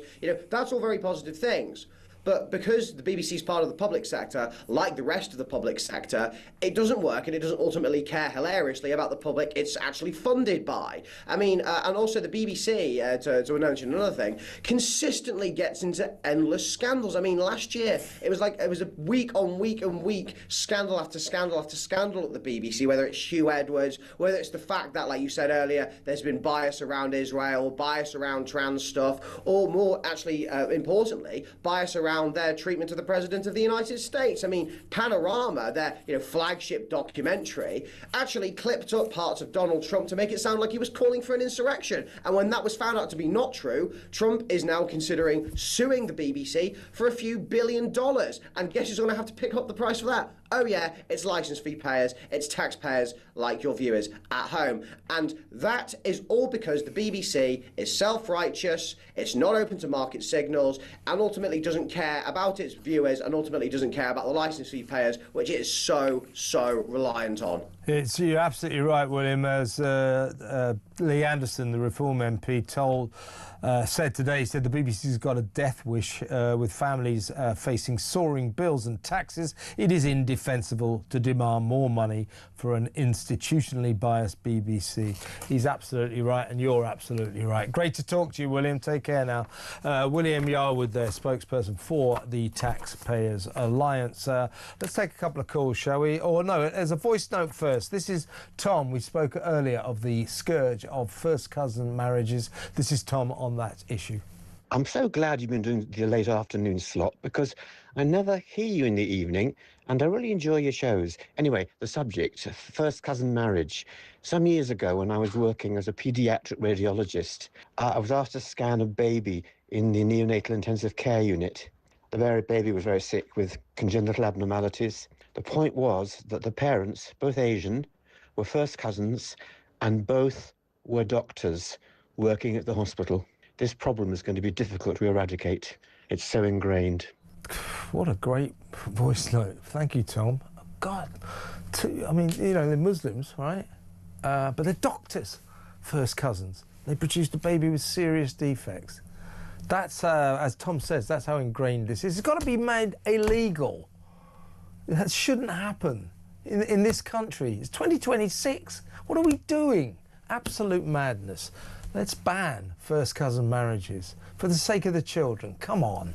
03444991000. Let's take a couple of calls, shall we? Let's go talk to a new caller. I love a new caller. Welcome to Peter from West Sussex. Hi, Peter. Hello, hi. It's regarding Mandelson.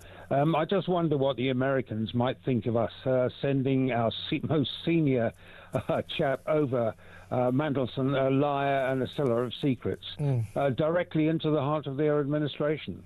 It certainly doesn't help it's our position. Very interesting you saying this, Peter, because there are reports today that the Americans, Trump and his administration, are dismayed by what's emerging. It's such an irony that these Epstein files, which everybody thought would bring Trump down, cause such problems for the American government, send shockwaves through Washington, hasn't really done very much at all for the Americans, but it has almost brought our government down.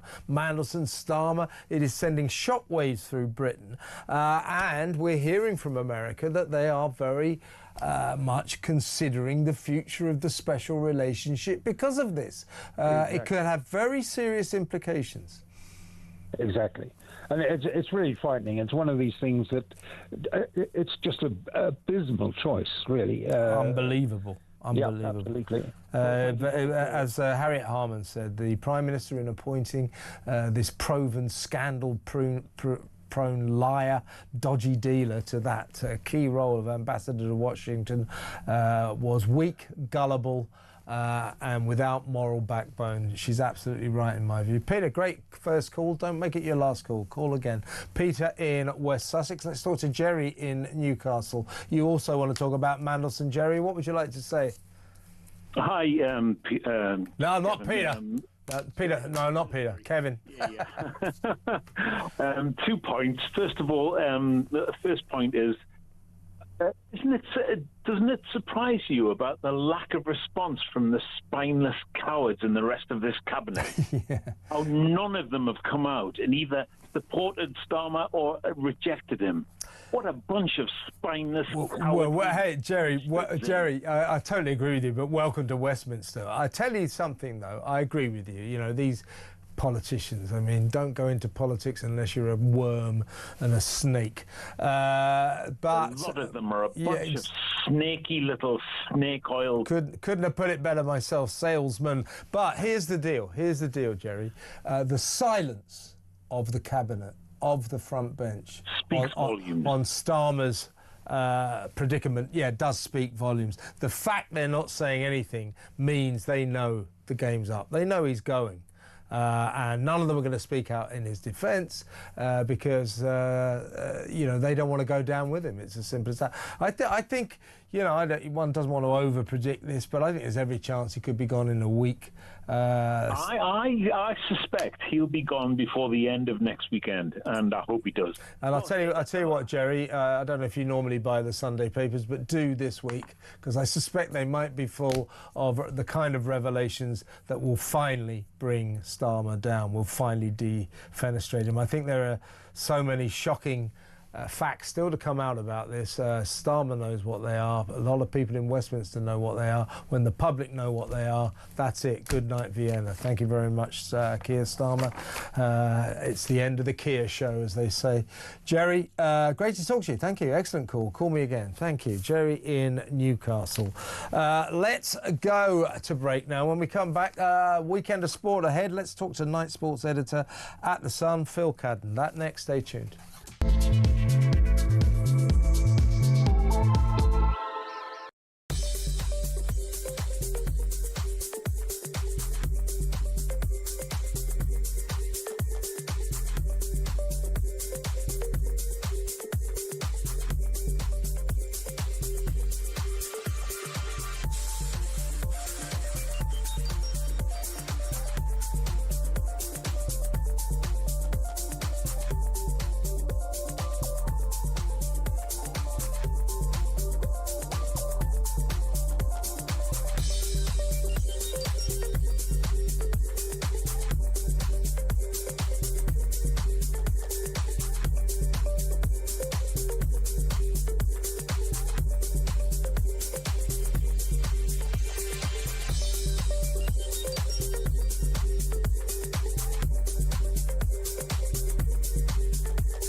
Hello and welcome to Talk Down the Local. Tonight, we're at McCafferty's in Epsom in Surrey. Raising the flag, I think, is symptomatic of this desperation. I think it's almost a plea for help. I don't really know Meghan Markle. I know Meghan Markle's from Suits, and that's about it. Actually, I quite like Suits. People coming to the pub and drinking 0% alcoholic drinks, they're still coming to the pub and doing trade. I don't know about anyone else, and I don't know where this is going, but I have 0% beers and I feel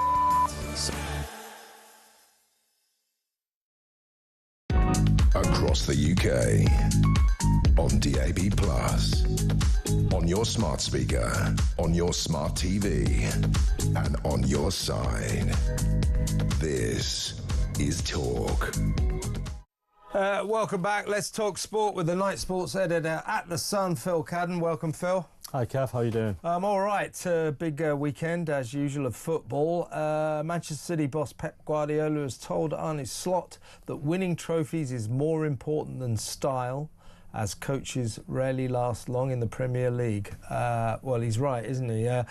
Another dig by Pep at their old rivals, Liverpool. Yeah, he doesn't miss a trick normally at these press conferences. Yeah. And, you know, for someone who's won 6 Premier League titles already, he knows the course. He knows that you have to win games to keep in a job.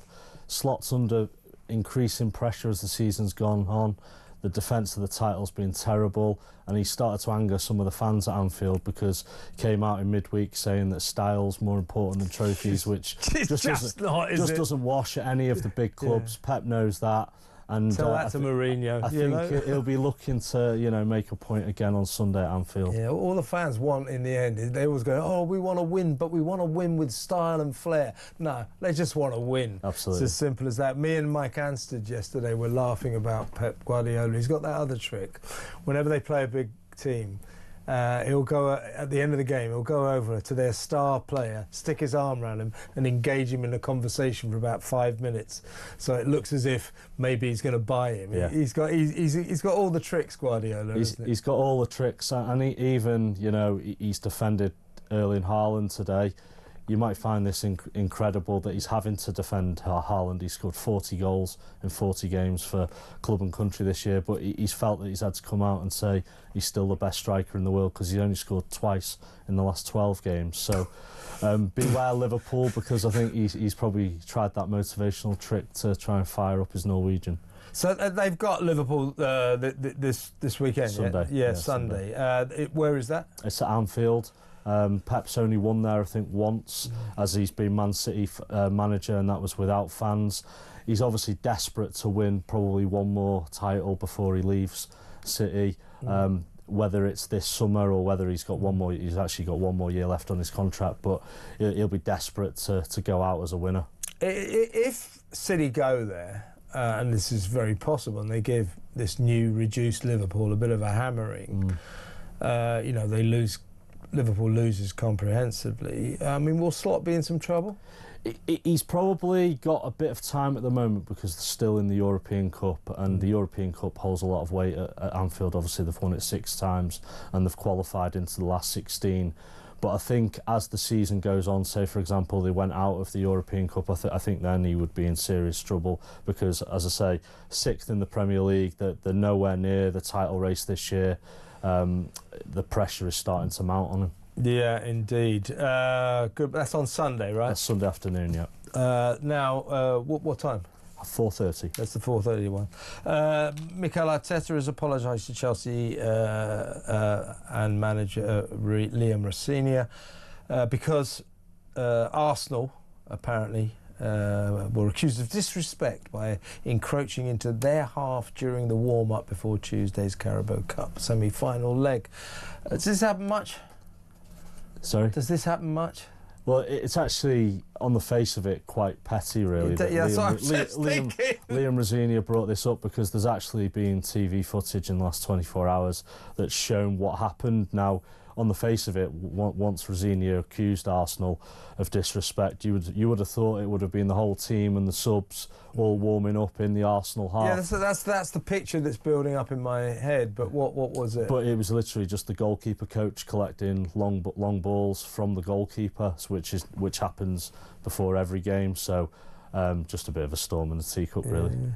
Just look at tomorrow's matches. Your lot, Man United, they got Spurs. That could be interesting. It will be. Today's been the 68th anniversary of Munich. It'll be a very emotional occasion at Old Trafford.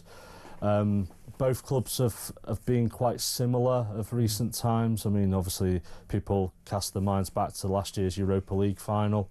But United have, even though they've sacked Ruben Amorim, they seem to be having a bit of a resurgence. Tottenham are under a bit of pressure at the moment. They've only got 11 fit players, senior players anyway. They've got all the issues with Thomas Frank and Christian Romero. So tomorrow could be actually quite a sort of defining moment for both teams' seasons. If United kick on and win again, they're really looking at a Champions League top 4 place, really. And for Tottenham, obviously the pressure would build on Frank, and there'll be another swirl of speculation on his future. So if United beat Spurs, that's going to be uncomfortable for Thomas Frank, but I reckon Spurs will keep him to the end of the season, partly because of their European campaign. Yeah. Then he'll go. Yeah. But if Man United do win, that guy won't cut his hair until United win 5 matches in a row. We'll finally be able to get a haircut. It could be Tuesday night. You guys at the Sun, you've got to buy that guy up, and when it happens, you can put him in the box. He's waited a long time. You got to do that. It's going to be a great spread. Let's move on. You got Cristiano Ronaldo, who was complaining about Al Nassr, his Saudi Arabian club, not paying enough money for players, even though he earns, what is it, 488,000 quid a week or something.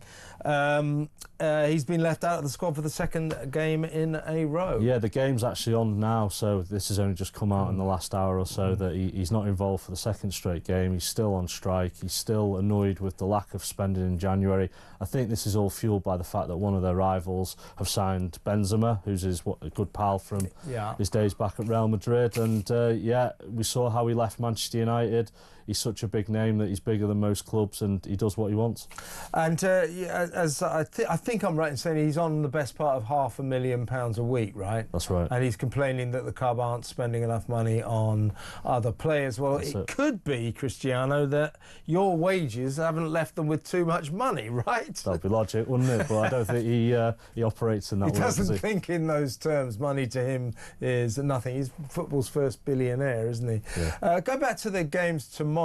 The game that intrigues me, Fulham-Everton, that'll be, I think, 4-0 to Fulham at least. I'll be there, by the way. Actually, it could go either way, that game. It's an interesting game. But Burnley-West Ham, if West Ham lose that, Nuno's going to be in some trouble, isn't he? He will be, and they'll be looking at the score tonight because Leeds obviously played Nottingham Forest, and would they hope maybe for a draw in that match? Because West Ham had a golden opportunity at Chelsea last week to talk about throwing it away. But you always felt, even watching the game, when they were 2-0 up, you still felt that if Chelsea got one, they'd probably go on to win the game. But West Ham, time's running out for them, and you can't really see them staying up. If they lose that, I think they're going to change managers. But old Rossini, he won't be doing any more kind of free-forming when it comes to selection, will he? He just about pulled that one out of the bag. Next time, the lineup will be very disciplined, I think. Phil, great to see you. Thank you very much. That's all in the Sun tomorrow. Phil Cadden, Night Sports Editor. When we come back, Dame Andrea Jenkins from Reform UK will join us to go through some of the biggest stories of the day. I haven't spoken to her for a while. I'm looking forward to that. Stay tuned.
Across the UK, on DAB+, on your smart speaker, on your smart TV, and on your side. This is Talk.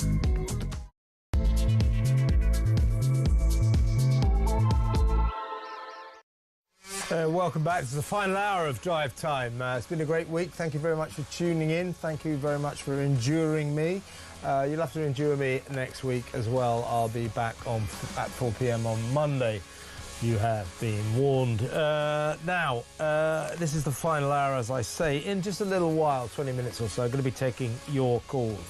Lots to talk about. 0344 499 1000. Have you ever enlarged your penis in order to make your ski suit expand so you can glide through the air? Have you ever done that? If so, give me a call. 0344 499 1000. No, seriously. Well, if you have, do give me a call, but I think it's probably fairly unlikely. But lots to talk about. Mandelson, first cousin marriages, and Epstein. I thought my interview earlier with Lisa Phillips, one of the victims who was sexually assaulted on Epstein's pedo island, was very powerful, and it brings into sharp focus that these men who abuse these women for so long, they should be brought to justice. In a way, Mandelson looks as if he's being brought to justice. What about the others who were there? What about Andrew? What about Bill Clinton? What about Bill Gates? Whether or not they went to the island. What about these men? Why is it that in the Epstein scandal, a scandal of men exploiting women, the only person who's been punished, she's doing 20 years in jail, is a woman? I'm not condoning or supporting Ghislaine Maxwell, who was Epstein's madam, recruiter of young girls. I'm not condoning or supporting her in any way. But it seems that it stinks that this was a scandal of men exploiting young women, many of them underage, and the only person who's gone to jail is a woman. Great, isn't it? 0344 499 1000. Who would you least like to be the next Prime Minister? I'm plumping for Crazy Ed Miliband, the nut zero maniac who should be in a padded cell. You might get Angela Rayner. You might get Bridget Phillipson, Shabana Mahmood, the world's worst Home Secretary. It could be any of these people. Who would you least like to be the next Prime Minister? Because that is going to be brought into focus in the next few days, I reckon. 0344 499 1000. Now, let's talk about the big stories of the day with Reform UK Mayor of Greater Lincolnshire, Dame Andrea Jenkins. Welcome, Andrea. Hi, Kevin. It's been a while, hasn't it? Yeah, good to see you. Where you been all my life? But I know you've been busy. But it's good to have you on the show, particularly at this very poignant time in political history. I was going to ask you if you think Keir Starmer is going to have to step down as Prime Minister, but there's no point in me asking you that, is there? Let me ask you, when do you think he'll go? I mean, I think he's probably going to hang on until the May elections, don't you? Now, I see that they're using these threats, the loyalists are, aren't they, saying that they'll have to call an election if they change leader. I know that, we used those lines in government when I was a Conservative, so... Yeah, I mean, we know from the Tory... There's not going to be a general election. We know that. No, I agree.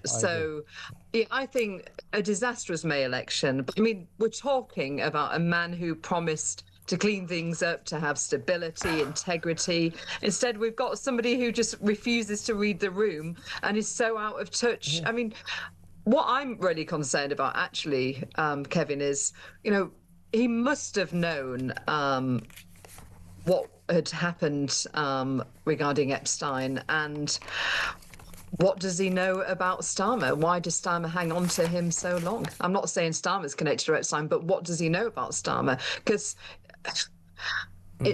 the fact that he actually appointed him in the first place, it beggars belief, doesn't it? From what we all knew in the media about him. Well, it really does. And, if we'd have talked, say, a week ago, and you'd have said, I think Starmer will probably hang on to the local elections and then he'll go, I would have agreed with you. But, I mean, and I sort of I know where you're coming from, but I do think it looks to me as if matters are coming to a head with this Mandelson scandal. Mandelson's home, I don't know if you're aware, but now... I agree, Kevin, but if you was a leadership candidate, your position would be far stronger if you wait until after the locals. Do you, as a Labour politician at the moment, would Rayner or West Streeting, would they really want to go into the local elections and if, you know, they will not improve? Yeah, but I reckon, Andrea,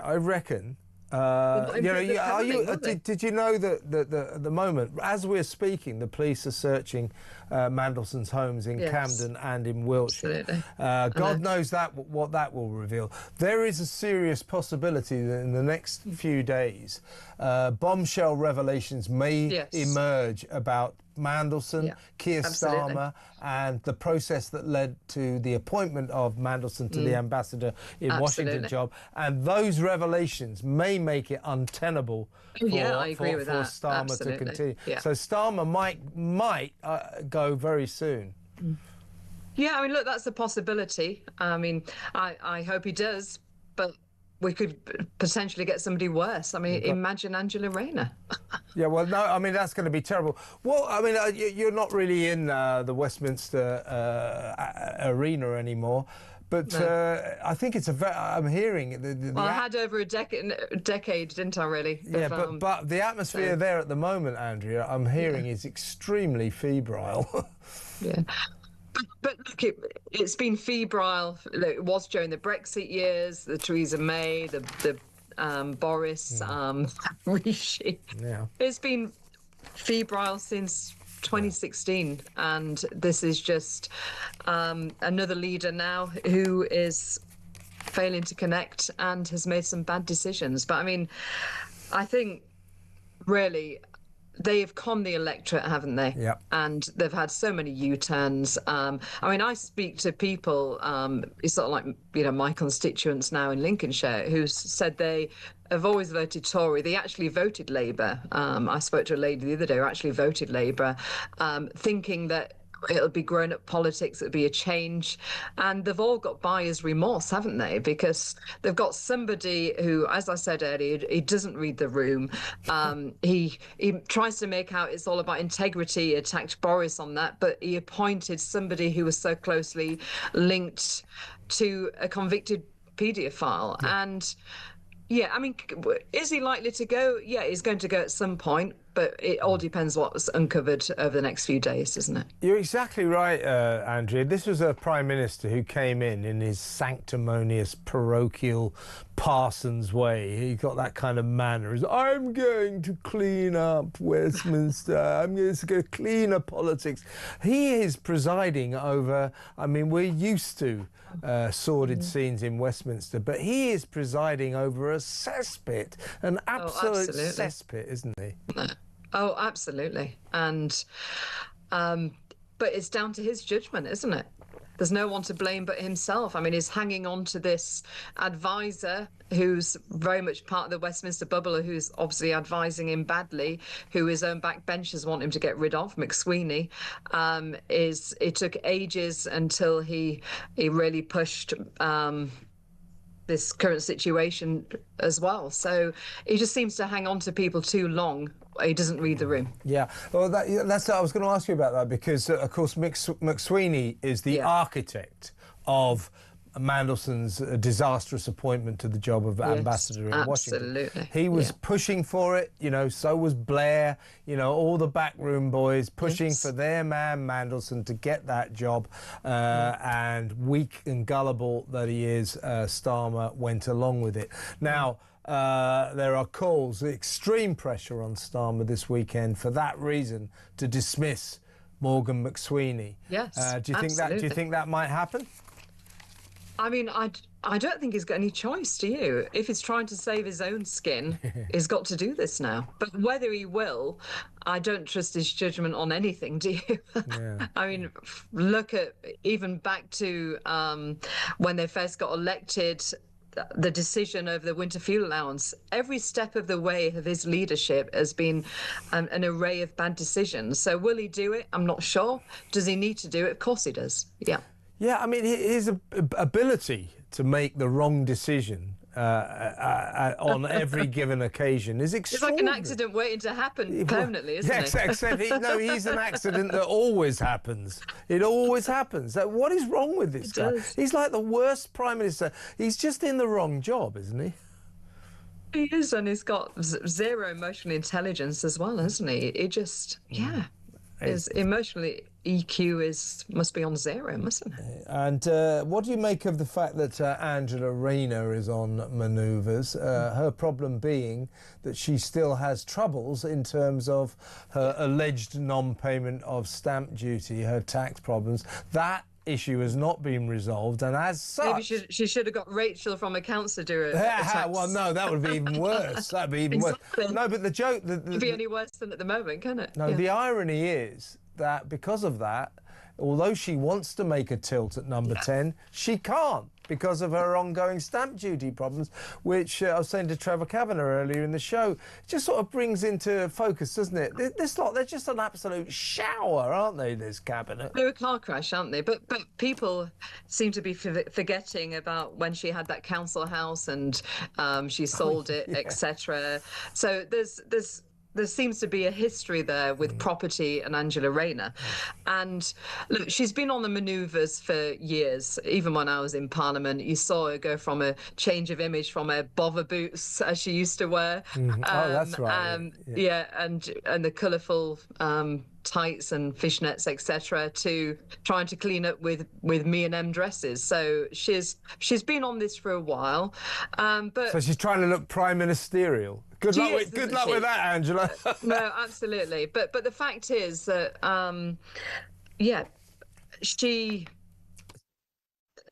the fact is, Kevin, you and I know politics is a strange place. There's lots of left-wing nutters in the Labour Party. She was an avid Corbynista. You know, she is the archetypal, a bit like Red Ken. She's Red Ange, isn't she? And so she could, stranger things have happened, she could be Prime Minister. Oh, God. Yeah, Trevor Kavanagh was saying earlier that his prediction would be a horror of horrors, Angela Rayner, Prime Minister and Chancellor of the Exchequer, Crazy Ed Miliband. At that point... Oh, imagine At that point, Andrea, I'll see you at the airport. We'll leave the country, seriously. But let me ask you before you go, great to talk to you again, of course, on a different issue. The BBC's just announced that the TV licence fee is going to go up from £174.50 to £180 a year. It's about a 3% rise or something. I mean, on what basis can they justify that? What kind of service are they delivering that they think... They're probably basing it on the salaries of their execs and their... stars. Yeah, exactly. I mean, look, I've been part of the Defund the BBC campaign from its inception all those years ago, 5, 6, 7 years ago, and I don't believe it should be taxpayer funded. I believe they should get with the times. They should be paying for advertising and look at other ways of funding. And there's more ways now to watch the media, as we know, we talk, isn't there? Yeah. So they want the reason for this. Don't forget the BBC gets £3.8 billion a year from TV licence fees. It says it's in financial trouble. If you've got that much money, how come you're in financial trouble? And they say that the reason for the rise is to put the BBC on a stable financial footing.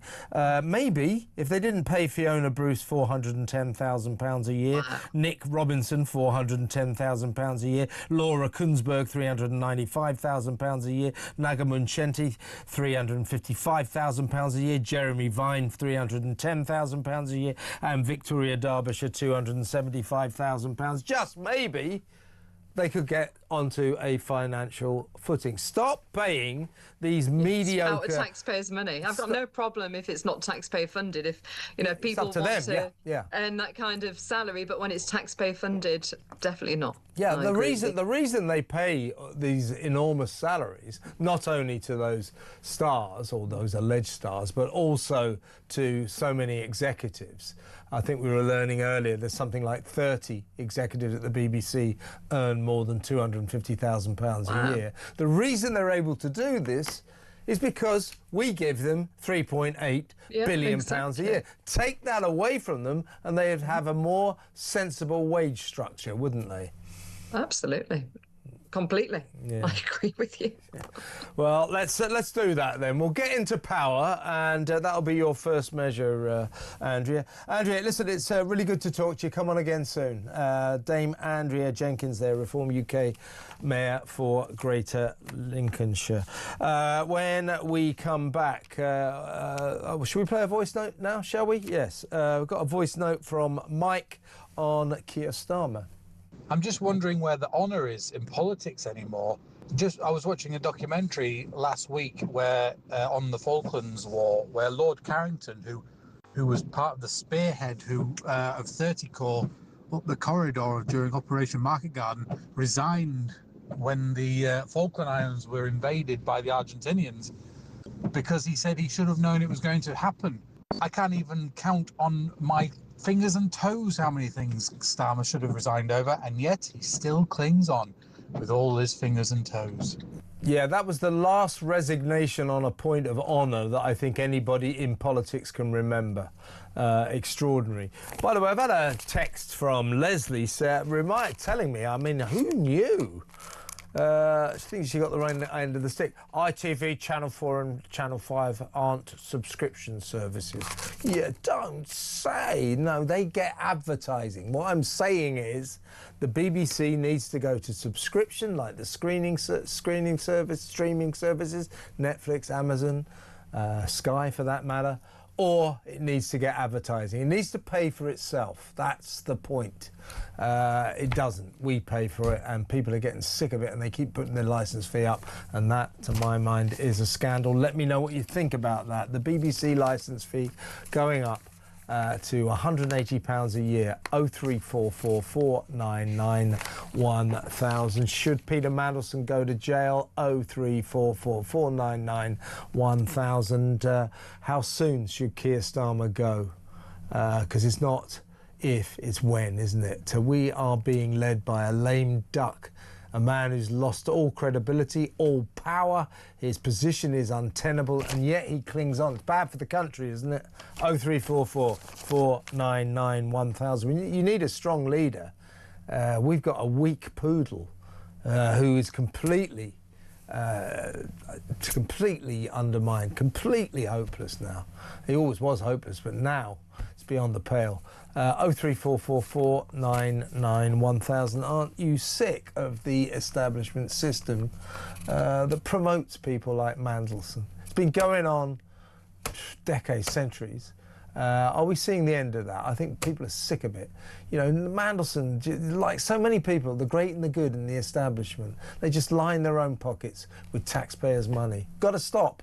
0344 499 1000. We're going to take your calls next, so stick around.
across the UK.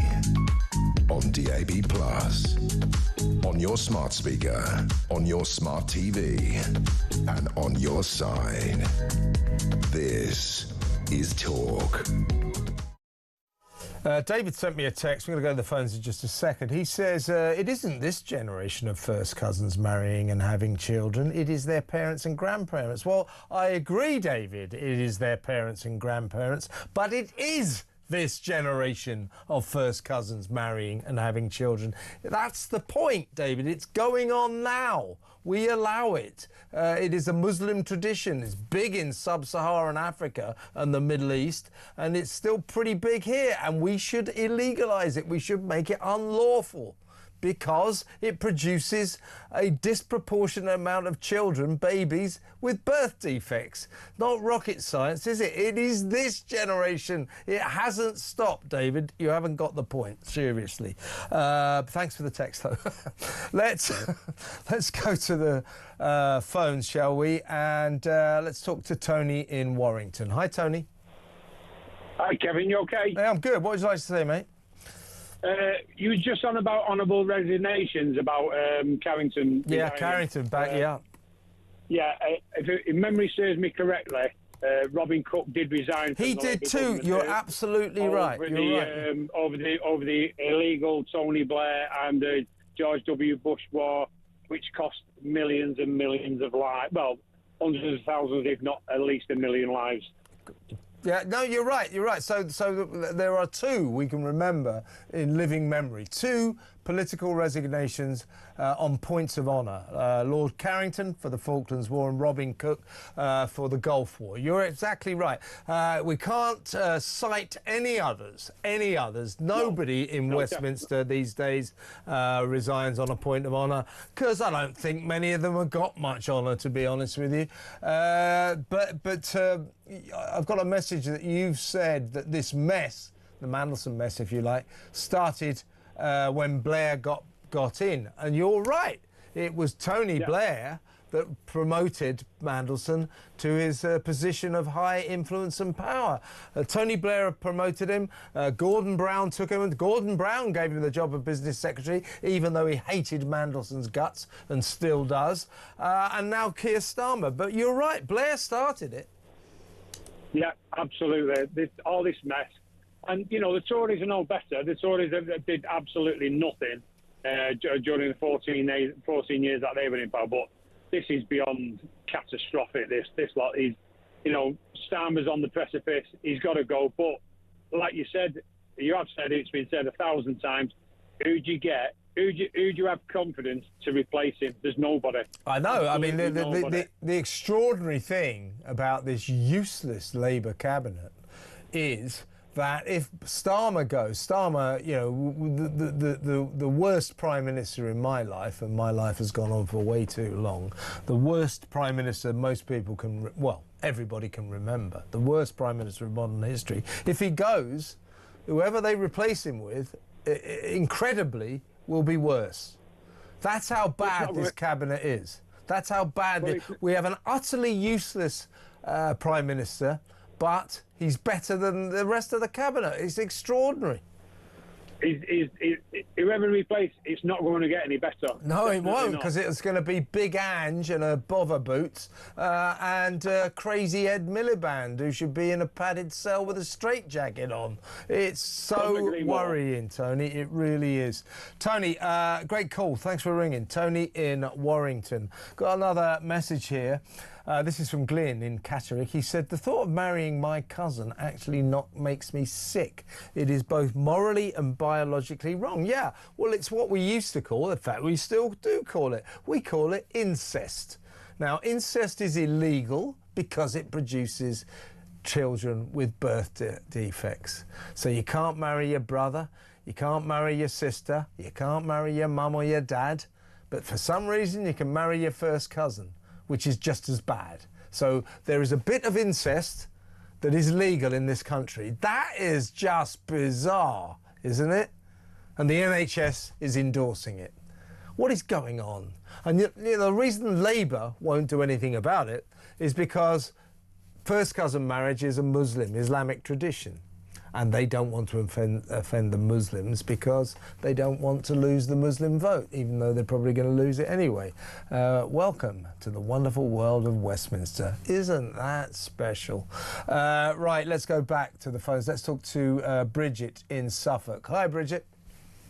Hi, Kevin. I just wanted to know, all this going on with the Epstein files, why is it no American has been pulled over the coals?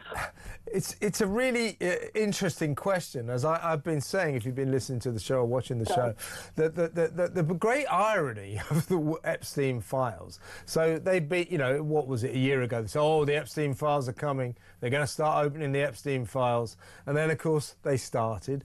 And I don't know about you, Bridget, but I'm absolutely stunned by how many of them there are. It's like, we're going to release another 30 million. Oh, well, there's 3 million coming. Oh, 5 million next week. The numbers, the sheer magnitude of the Epstein files is extraordinary. And they thought, once the facts start coming out from the files, it's going to topple the government. Trump will be in big trouble. Literally, the American administration could fall, blah, blah, blah, blah, blah, blah. And nothing has happened in America, but our government is on the point of collapse. So the Epstein files have ended up being incredibly damaging to Britain, but not really very damaging to America at all. Certainly not very damaging to Donald Trump. That's an extraordinary irony, isn't it? Well, I'm reading the book, Nobody's Girl, Virginia Giuffre. Oh, yeah, Virginia Giuffre, yeah. Yeah, I'm actually reading it, and it's quite, you think, oh my God. And you think of the four corners of establishment in this United Kingdom, a royal prince, what's his name, Mandelson, yeah. Peter Mandelson, that was an MP, and God knows what in America. And then, just everyone all around, and Ghislaine Maxwell in prison, as you said, the only woman. And it was a man's world. Yeah. Over there, what they were doing. It's a man's scandal, absolutely, Bridget. I'm going to finish the book, and you should read it. It's a bit of an eye-opener.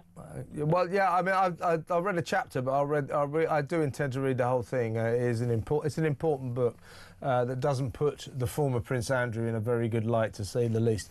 Bridget, great call. Thank you for ringing. Bridget in Suffolk. Give me a call again. I got another text here. This is from Amanda.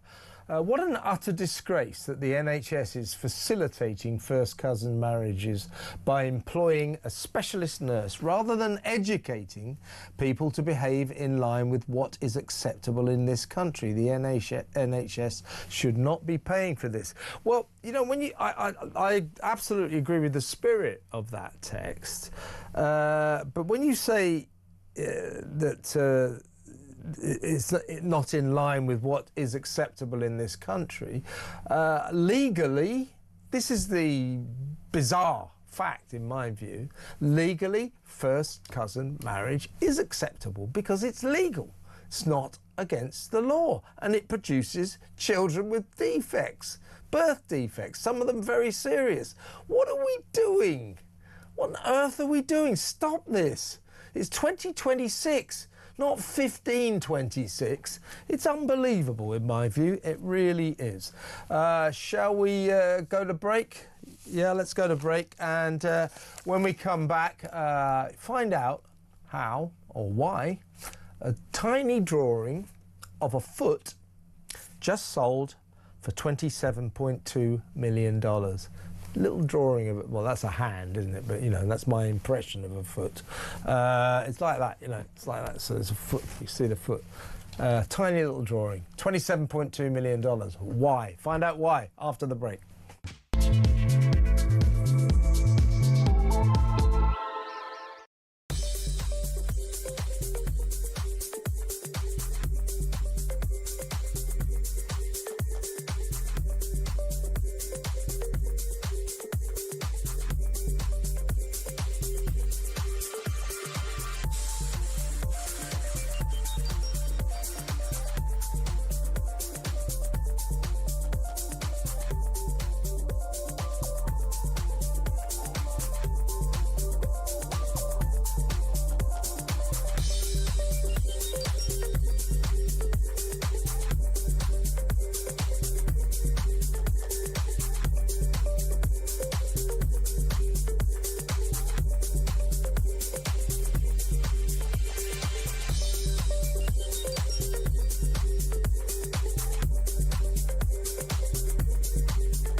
UK. On DAB+. On your smart speaker. On your smart TV. And on your side. This is Talk. Welcome back. Now, I've got a message from Rob. We're talking about which Prime Minister would you least like to have. You know, I've suggested, well, who wants Angela Rayner? But my God, Crazy Ed Miliband, the straitjacket padded cell man, would be worse. But Rob has pointed out, what about David Lammy? Who would probably sell this nation down the river for a load of reparations. Let's give the Caribbean nations £300 billion because of slavery on the plantations 300 years ago. Yeah, great idea, Dave. Yeah, let's do that. So, yeah, David Lammy, very strong contender for someone we never want to be Prime Minister. But, you know, when you think of all these potential candidates to be the next Prime Minister, because Starmer's going, he's definitely going. If not next week, he'll go. Maybe he'll hang on as long as the local elections, but he'll go then definitely. But somehow, I don't think he'll last that long. But he's going to go. So who's going to replace him? So when you think of the candidates, it's a bit like asking people, so which disease would you most like to die from? You know, it's a terrible choice. There is nothing but darkness ahead, folks, in terms of this catastrophic Labour government. This isn't about politics. You know, I would never like a Labour government. I'm not that way inclined. That's not the point. You know, Tony Blair, couldn't stand him. Couldn't stand everything that lot stood for. But they were competent. They were competent. They managed the country in an acceptable way. This lot, Starmer and his cabinet of clowns. I mean, they couldn't run a bath, couldn't run a booze up in a brewery. I mean, they are useless. It's their incompetence that worries me. 0344 499 1000. We're going to take some calls towards the end of the show, so get your calls in. Who would you least like to be the next Prime Minister? 0344 499 1000. Now, a small drawing of a foot has just sold. Tiny little thing. It was hanging on a wall in America in a shabby old frame. There it is. Well, they put it in a better frame there. And at Christie's auction house, they have specialists. All the time, people are sending in pictures, photos of their pictures that they've got, and they're, is this worth anything? Bit like the Antiques Roadshow, only with much higher stakes. And most of them, just useless, not worth anything.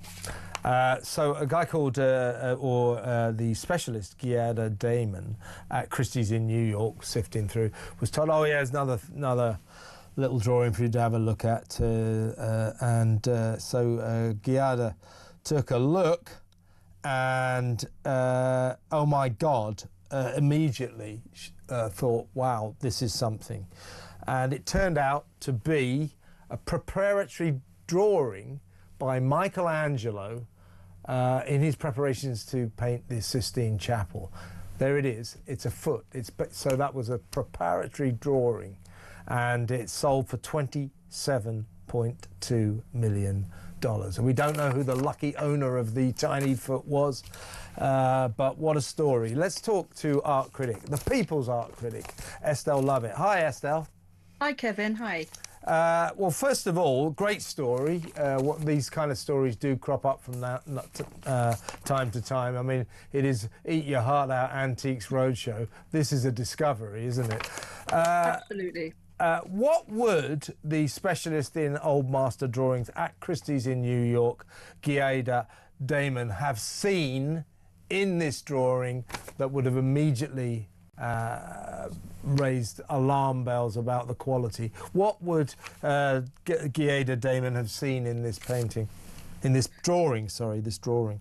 Well, it's really interesting because it's not just any foot, and the experts saw, looking at the physical heaviness of it, the pressure of the mark, the stability of the foot as it is on its own. She got the use of Christie's infrared reflectography, which reveal details that are not visible to the human eye.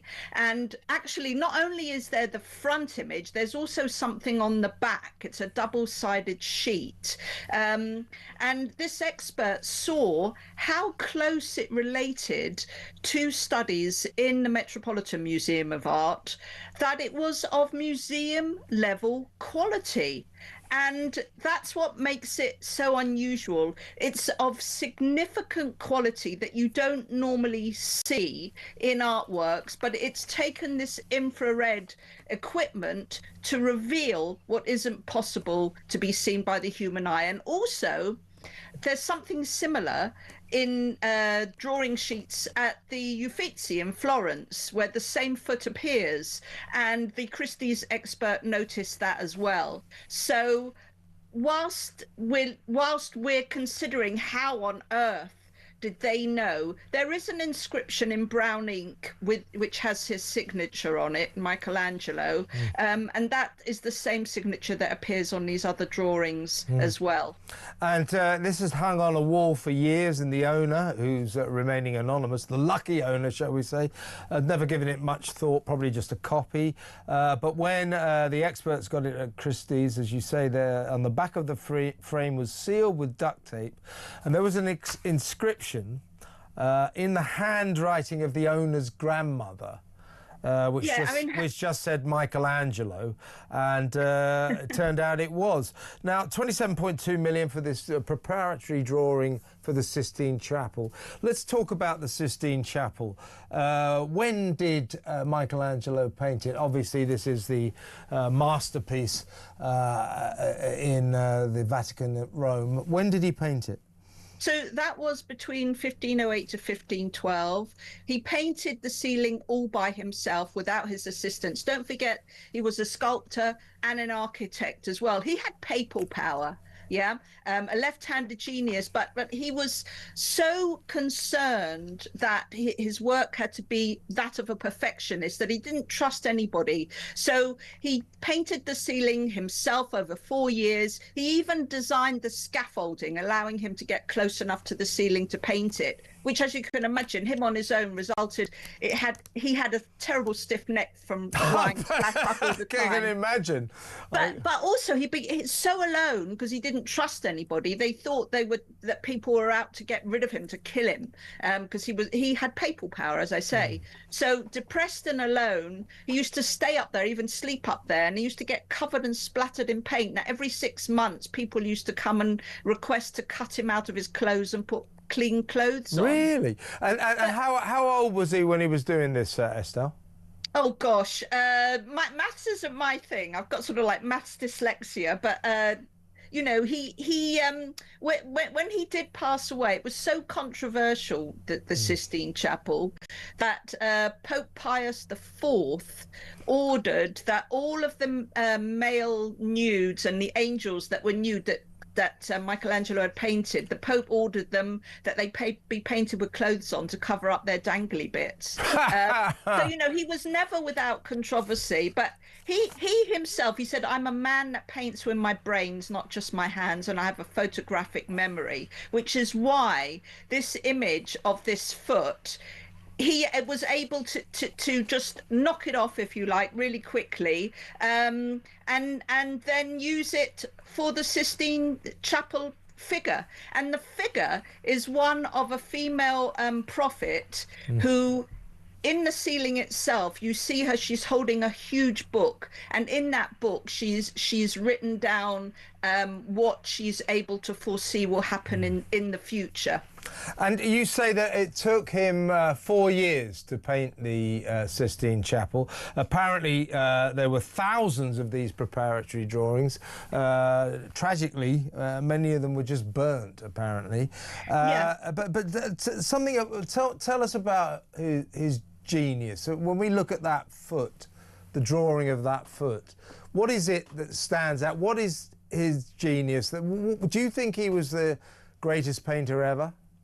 Well, don't forget, you're talking about a time where he's competing with Leonardo da Vinci and Raphael, So, you know, they're like the three wise men of the High Renaissance, and they're all vying for the Pope's attention, because the Pope was like the major art connoisseur, and used to employ artists to create either their best tomb or works to be hung in the chapel in Rome. And why is that? You know, this is a time before Netflix, before we all have access to a backlit screen. So art had to tell a story. And it's interesting because maybe Michelangelo did nude bodies, realizing that to save people falling asleep in or during the sermon, if they could attract their eye by a nude figure here or there, that may keep them interested and a bit perky and awake. It was ever the way, 'twas ever the way, Estelle. Listen, let me make a Philistine confession to you, and you tell me what you think of this. You know, I'm a great admirer, of course, of the genius of these just towering artists, these, you know, Raphael, Da Vinci, Michelangelo. The Sistine Chapel, I've been several times. I find it kind of vulgar. Is that does that make me a terrible Philistine? No. But I'm interested. Why do you find it just vulgar? A bit garish, and the guys, you know, the blueness is sort of a little. It just comes across as a bit Blackpool Prom to me. I don't know. Do you know what I mean? Well, you know, don't forget it had to attract someone's attention or people's attention. And every artist that came along wanted to do something more and more vibrant. Don't forget, we didn't have a huge palette of colours and hues like we have now. So to make the blues as garish as they are, perhaps that's to his genius as well. Okay. You know. Do you think, though, I mean, never mind my Philistine observations, do you think that the Sistine Chapel, I mean, you know, whatever I think, it is an extraordinary achievement and it is a remarkable work of art. Do you think, arguably, it's the greatest work of art in the history of the world? Oh gosh, why does there only have to be one? You know, maybe it is on a Monday and then on Thursday there's something else. But the interesting thing about it is it's to instruct the illiterate. So you're reaching for the intellectual side of the person, not just the emotional side where it touches your heart. And it reminds me, just this week, you know, church frescoes, this time in San Lorenzo in Lucina. I don't know if you probably saw the story where the face of an angel has been said it looks like the Italian Prime Minister Giorgia Meloni, and it had to be removed.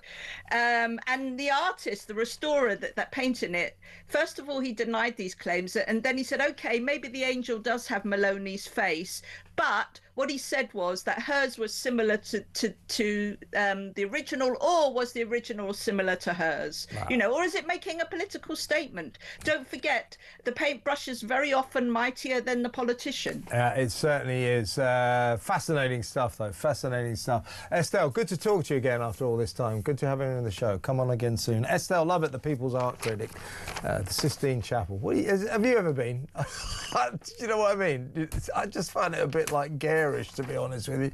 But then again, I'm a Philistine. Right, let's take your calls when we come back. 03444991000. Alex Phillips will be in at 7 o'clock to tell you what she's got lined up for your entertainment from 7 until 10 o'clock. Actually, till 9 o'clock, because it's my TV show at 9 o'clock. What Just Happened. If you want to watch my other TV show, Plank of the Week, that is currently on YouTube, but you can watch that any old time you like. But at 9 o'clock on Talk, it is my show, What Just Happened. That goes on until 10 o'clock, and then around about tomorrow morning. By the way, if you're not watching on the telly, it's very radio friendly, so you can listen to it.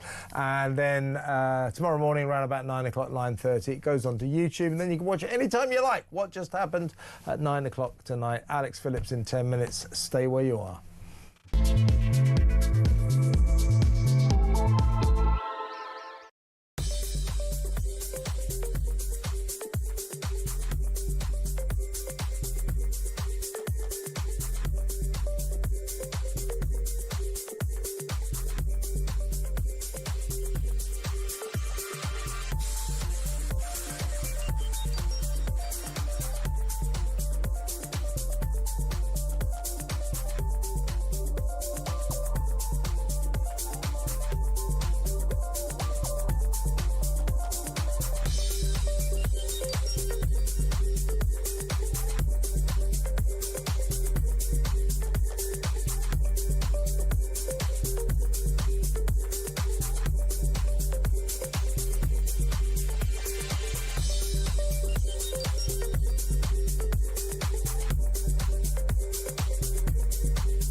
should we even be looking towards Starmer? Who is actually running the country? It actually opens this Pandora's box of who is in charge, because it doesn't actually seem like Keir Starmer, Mr. Goody Two-Shoes, Mr. I'm a lawyer, I'm going to tick every box and look at everything, is actually running it. So I do wonder, who are the powers that be at the Labour Party? The Spectator wrote a great article about it all, about the people who are actually pulling the strings, and it's not Keir Starmer.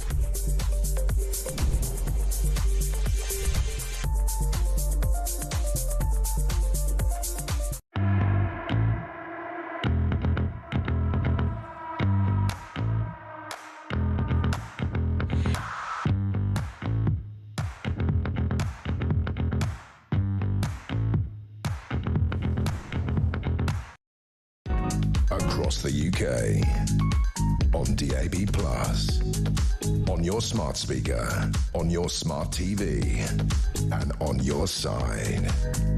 This is Talk.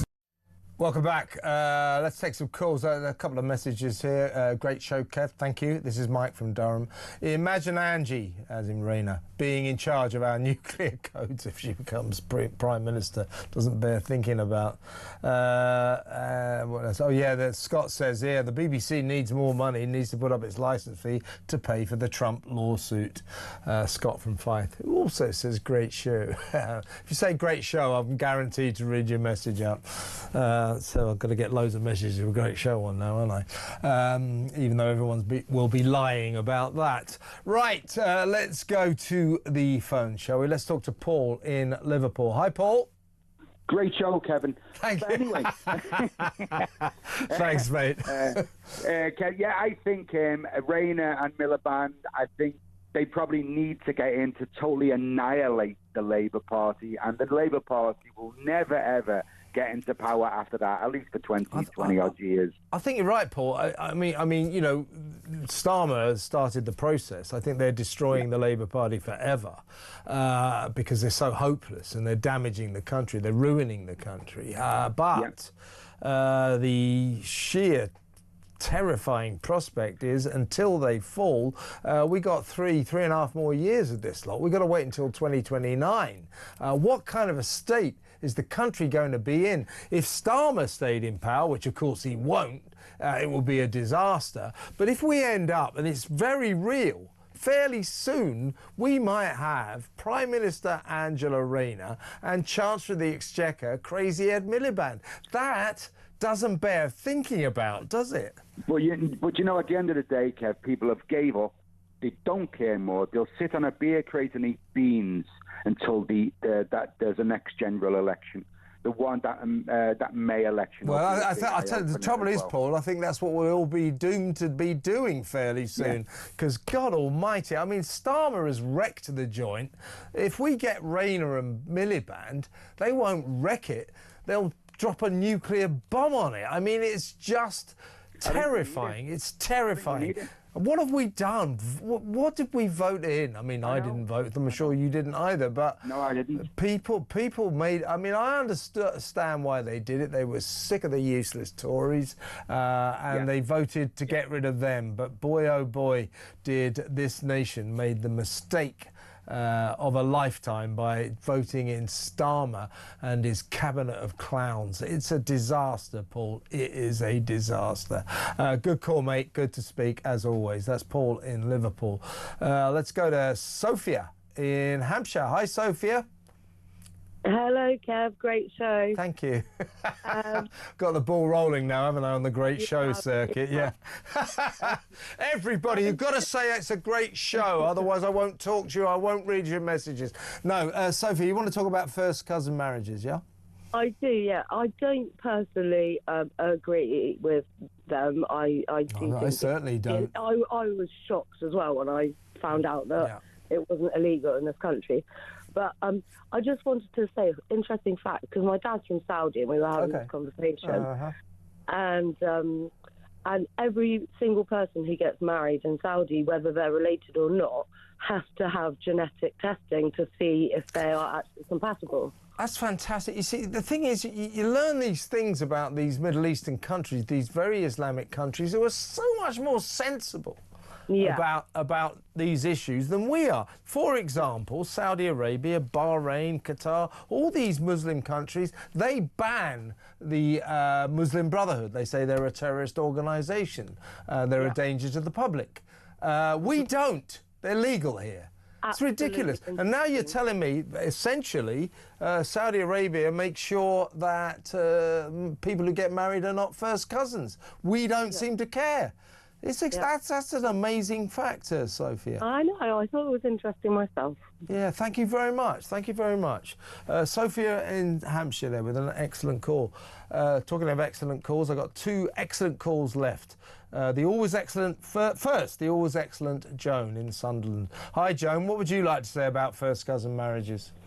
Well, I get sick of that independent MP rabbiting on about it. Yeah. He's like a broken record. He really gets on my nerves. Yeah, he's the one who stands in Parliament and he says, let me tell you, first cousin marriages are very common in sub-Saharan Africa and the Middle East. So we're supposed to go, oh, well, why didn't you say? In that case, that's OK. We'll carry on having first cousin marriages in Britain. They produce children with birth defects, 15% higher, at a 15% higher rate than normal marriages. It's got to be banned, hasn't it, Joan? Yes. But what also gets on my nerves is this rubbish in the NHS for creating titles for people. Yeah, endorsing the system. I think, as I said earlier to my guest Martin Gower, it's only right that the NHS has to deal with these poor children who are born with birth defects. Of course they do. But they shouldn't be endorsing it by enshrining it with these jobs. So totally agree, Joan. Joan, I've got to move on. Thank you for an excellent call. Let's take a very last call because she's the best one to end a fabulous week here on Drive Time. Georgina in London. Hi, Georgina. Hi, Kevin. Well, I agree with both Sophia and Joan. This shouldn't be allowed in Britain. We don't live in sub-Saharan Africa or one of the other countries that do allow this first cousin marriage. Incest in the UK is illegal, Kevin, and first cousin marriage is incestuous. You know, it's incest, isn't it? That's exactly what it is. It is. Of course it is. You know, there's a very high risk of congenital deformity because of this kind of marriage, and it's utterly irresponsible of our NHS and medical profession to advocate this kind of procreation. Our NHS is under pressure as it is, and so is the taxpayers' wallet. You know, we can't be paying for these poor little children who are born. And remember, these people have more than one child. It's exactly right, Georgina. It's like you're not allowed to marry your brother or your sister or your mother or your father because that's incest, that's against the law. But if you incestuously marry your first cousin, that's not against the law, that's legal. That is insane, Georgina. And on that bombshell, thank you very much for an excellent call. Let's talk next week. Alex Phillips is in the studio. How are you doing? All right, and I'm not inbred. That's cleared that one up. Yeah, not inbred. It's madness, isn't it? Close relative. What do they call it? Close. Do you know the left find these ways? Consanguinity. Yeah, which is the mixing two similar ancestral bloods. Yes. Yeah. But it's amazing how the left wing come up with such sort of nice ways of saying horrible things. Like, what was it? You know, they've come up with this term MAPS. MAPS? What does that mean? A minor attracted person. Oh, God. Which is a pedo, basically. Yeah, it's a pedo. But they come up with these funny ways, you know, these kids who have got these birth defects,